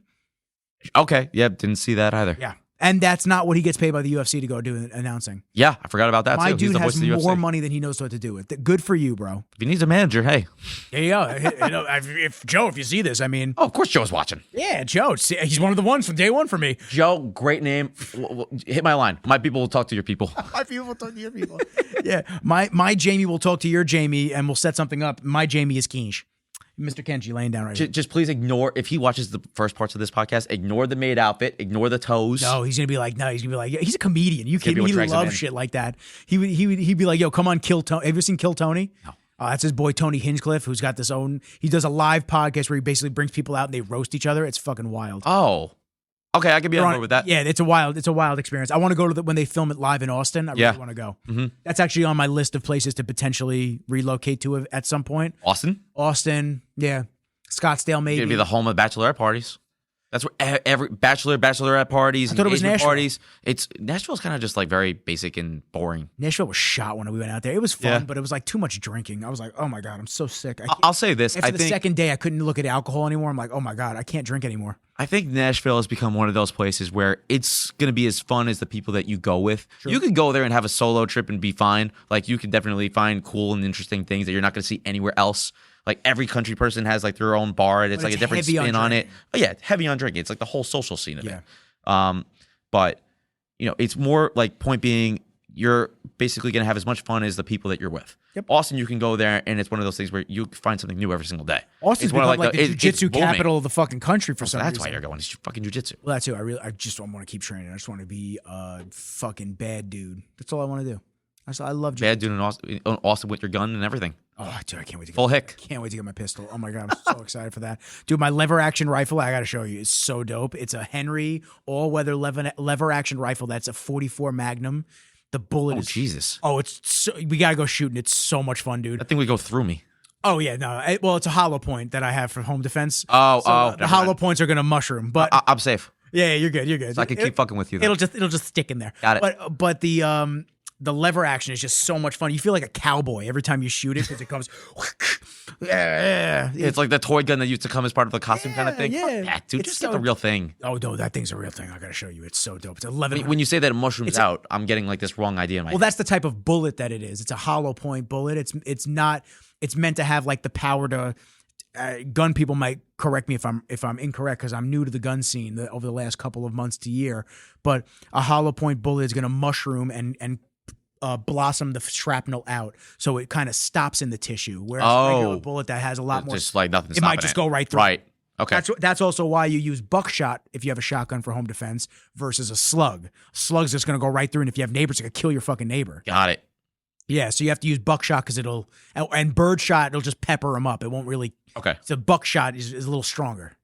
My closest thing to that is like I used to just like shoot BB guns around my neighborhood with my friends. That's dope. And it would just be like us being rebels kind of thing. Yeah, just having fun. And then Being my fun father, guys. and then my dad would find out that I'm shooting BB guns, and like one of them ricocheted off of a trash can and hit his car. Oh, it's and he over. brought me down into the police precinct and had him literally interrogate the fuck out of me. So that way I would stop playing with the BB guns. Throw you in this cell. Dude, just to like kind of paint the picture of like who my dad is. Like he would do that, and it's like I was scarred for like a fucking month after that. Never picked up a BB gun again.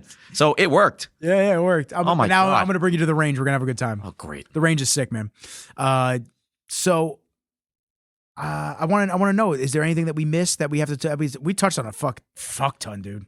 I think we touched on a lot of different things, and I was telling everybody even before I came on that the whole thing that I wanted to talk about on this was maybe the things that don't get enough light that maybe they should, especially when it comes to the whole social media thing. Because I can confidently say I've been in it and around it enough now to where I think I actually have like a really decent opinion that could be valued, especially to like the younger kids, like 19, 20, 21-year-olds, that all these kids that you see in the gym, and then all the people that come up to you at events that are saying, okay, like the biggest question that I was getting over the weekend is like, how did you get involved with Ghost? Like, what are they looking for? Like, what do I have to do kind of thing? And my story was simple. I fucked with the brand.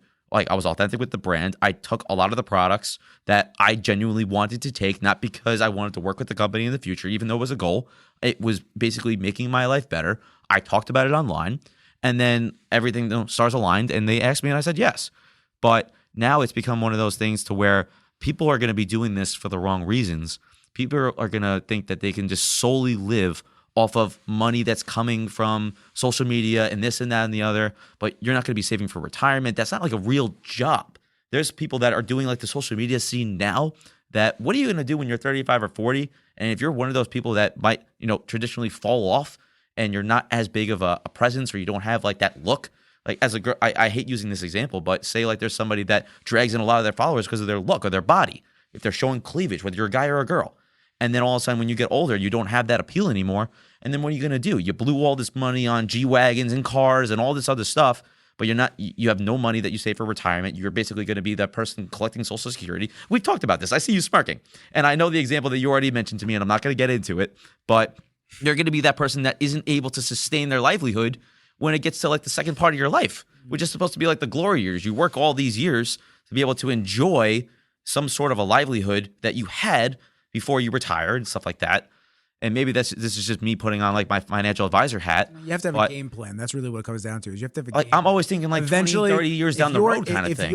If your income is based on the vanity and it's based on your looks and your sex appeal, whatever have you, and you don't have an end goal for when you don't have that anymore. Yeah, you need a plan. And let's just use it in a female perspective, because we have to call a spade a spade.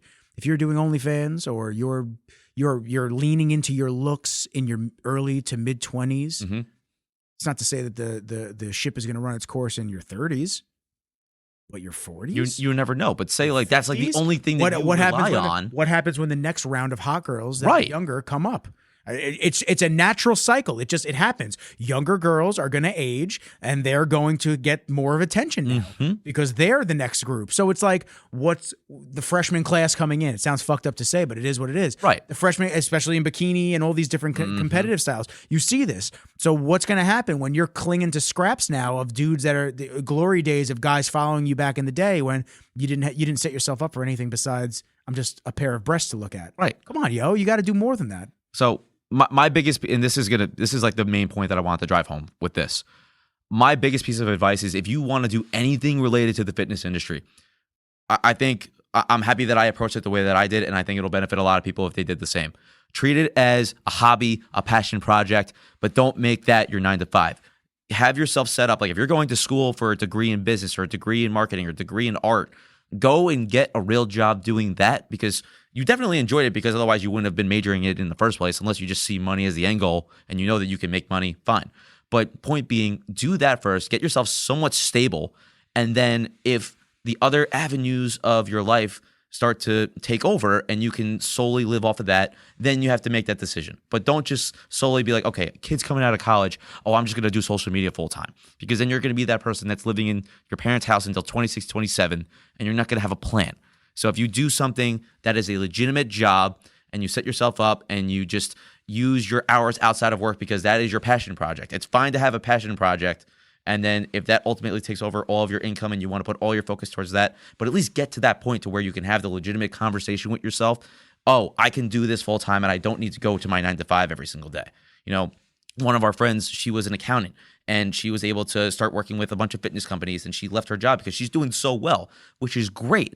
But she was a freaking top 4 CPA firm accountant and was able, she had that backbone. So she was able to make that decision for herself. But people thinking that they could just go right into this and have that be the only thing that supports them is just, it's not going to end up being what you think it's going to be. Everybody has this false perception because they see all of the famous people online and they see all the cars that they're driving and the houses that they're living in and who they're associating with and going to clubs and buying all the bottle service. Look, we've all seen it. I've witnessed it. But then also you hear the stories about how they're not exactly living the best lives outside of that. So it's maybe the 1% of people that are safely able to live off of that by itself. I'm hoping that they have some sort of plan for 20 years from now when that isn't exactly going to be as prominent as it is now. But have yourself set up first with a normal job, something that is making you income that you somewhat enjoy, and then work on your passion projects. And if the roads ever cross to where you get to have the decision with yourself as to, okay, this could take over, then great. Then you know that you're doing something right. Or you can just continue doing both of them on the side. Ghost has literally just become spending money for me. And it's great because it's still my passion. I still get to do that on the side of my job. And I don't ever have to worry about Ghost paying the bills. I make plenty of money doing the financial advisory stuff. And I genuinely love it.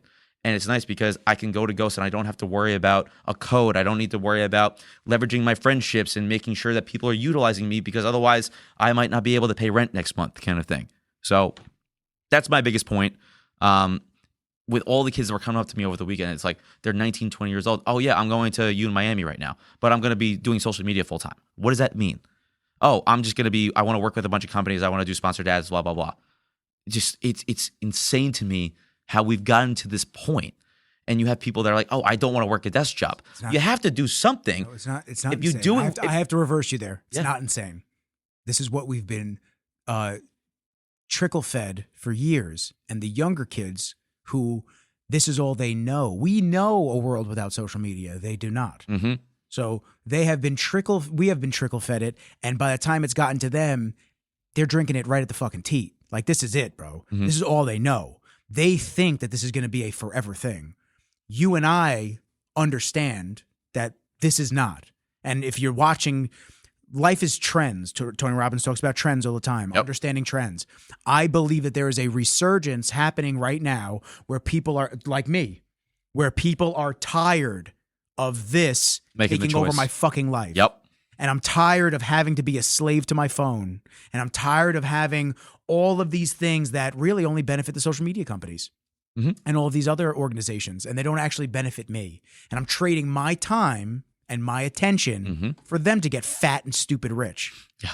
And me, I just get dumber, because that's really 99% of the content that you see is stupid bullshit, especially in the fitness industry. Let's be totally honest. Most of the content that you're going to see in the fitness industry, here we go. If I got to see people dancing with a tub of protein or any kind of corny cornball shit like that, this is mindless zombie content.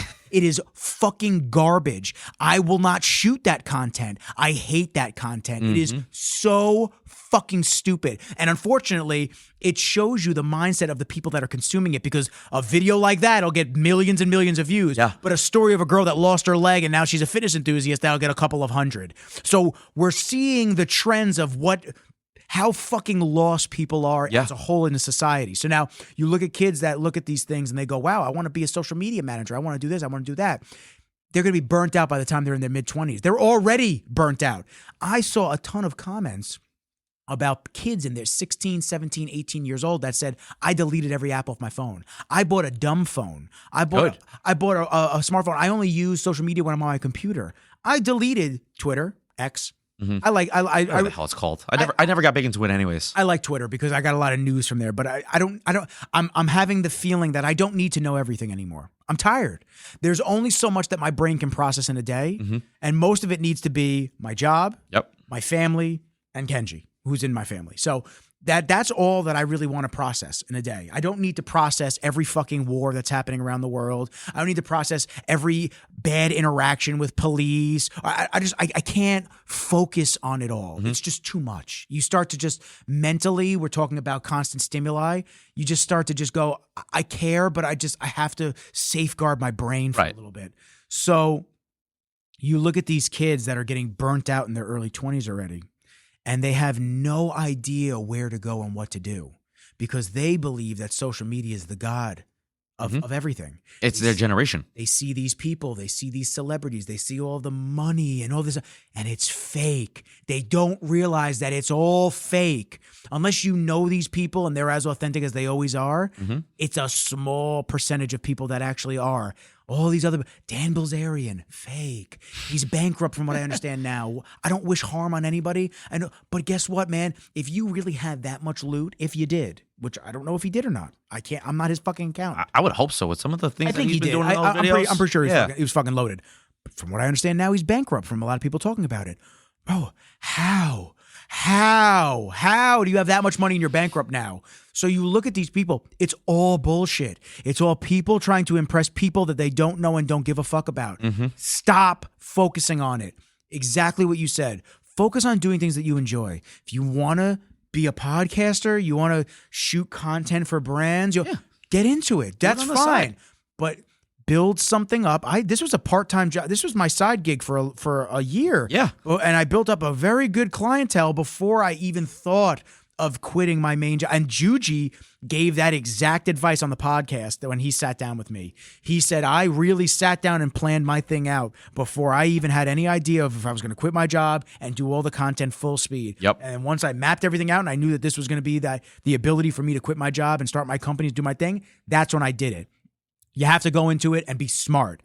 Methodical choices. The same thing that people just fucking move to random parts of the country and then they go, why didn't this work? And then they move back in 6 months to a year. It didn't work because you didn't plan shit out. You just thought that, oh, it looks cool over here. Let me go to Miami. Or let me go to Colorado. Let me go to California. And they realize, oh, I don't know anybody. I don't have any connections and I'm just here now. And it's basically the same shit. Grass is greener effect. You thought it was going to be different and it's not. After the honeymoon stage, it's the same shit. You just may get more sunshine or more snow. And there's different people. That's really all it is. So you have to think these things out. I've given myself a timeline, 2 to 5 years. If I'm going to stay in New York, I have 2 to 5 years to decide if I'm going to go somewhere else. Okay. That's it. I'm going to visit some places. I'm going to grow my network in different areas instead of just New York. And if it makes sense for me to go somewhere else, I'll go. If it doesn't, I'll fucking stay. You have to be. But at least you have this base already. Exactly. And you already have yourself established in some sort of capacity. And it to took where years. You give yourself that flexibility to be, okay, if I want to make some sort of a jump, I can. And it took years, and COVID ripped it down. I had started just like it ripped everybody down, not just me. I don't want to sit here and sound like I'm a loner and it only affected me. Bro, dude, it fucked up a lot of people. I was about to move out. I had the most money I was ever making at that time. Not anymore, but at that time, I was making the most money I had ever made. I was like really fucking killing it. And then just everything went to zero. I was like, oh, what's going on? And then it took all that time up until about the last year to get back to like, oh shit, like we're killing it again. This is great. And guess what? There might be another cyclical type of a situation where things go back to zero. Depending on who you talk to, apparently something's going to be coming every like 10 years or something like exactly. that. Exactly. And guess what, man? So just be ready for it. Yeah. So I started paying myself since July. That's a whole different topic. I was not paying myself the entire time I've been in business since 2018. 2018 is when I quit my job full time. So since 2018, I never paid myself. Everything was just in the business. Now, started taking money out and putting it in my savings and using it to invest a little bit here and there. High yield savings bonds. And that's what I'm saying. Savings accounts, everything. So now I have a little bit of a nest egg just in case like I need to fall back on some shit. Right. I never had that before. Smart. Be methodical. Research. Talk to people that know their shit. Reach out to Joe. You know, there's only so much advice I can give on a non-professional side. Professional side, it's weird. And before I'm like, I gotta refer you to somebody else. Mm-hmm. You just gotta do things and make sure that it's the right move for the time being. It's okay to fuck up. It's okay to make mistakes. It's okay to like regress and go, that move wasn't the right move. Let me. But you have to know when to pull out, and you have to know when to. Yeah, fucking don't fucking. I tried so hard. You made eye contact. You made eye contact with me too. It's crazy. It doesn't take away from the severity of what you're talking about. I refuse to let that ruin this. Go ahead. It's not going to ruin it. You have to know.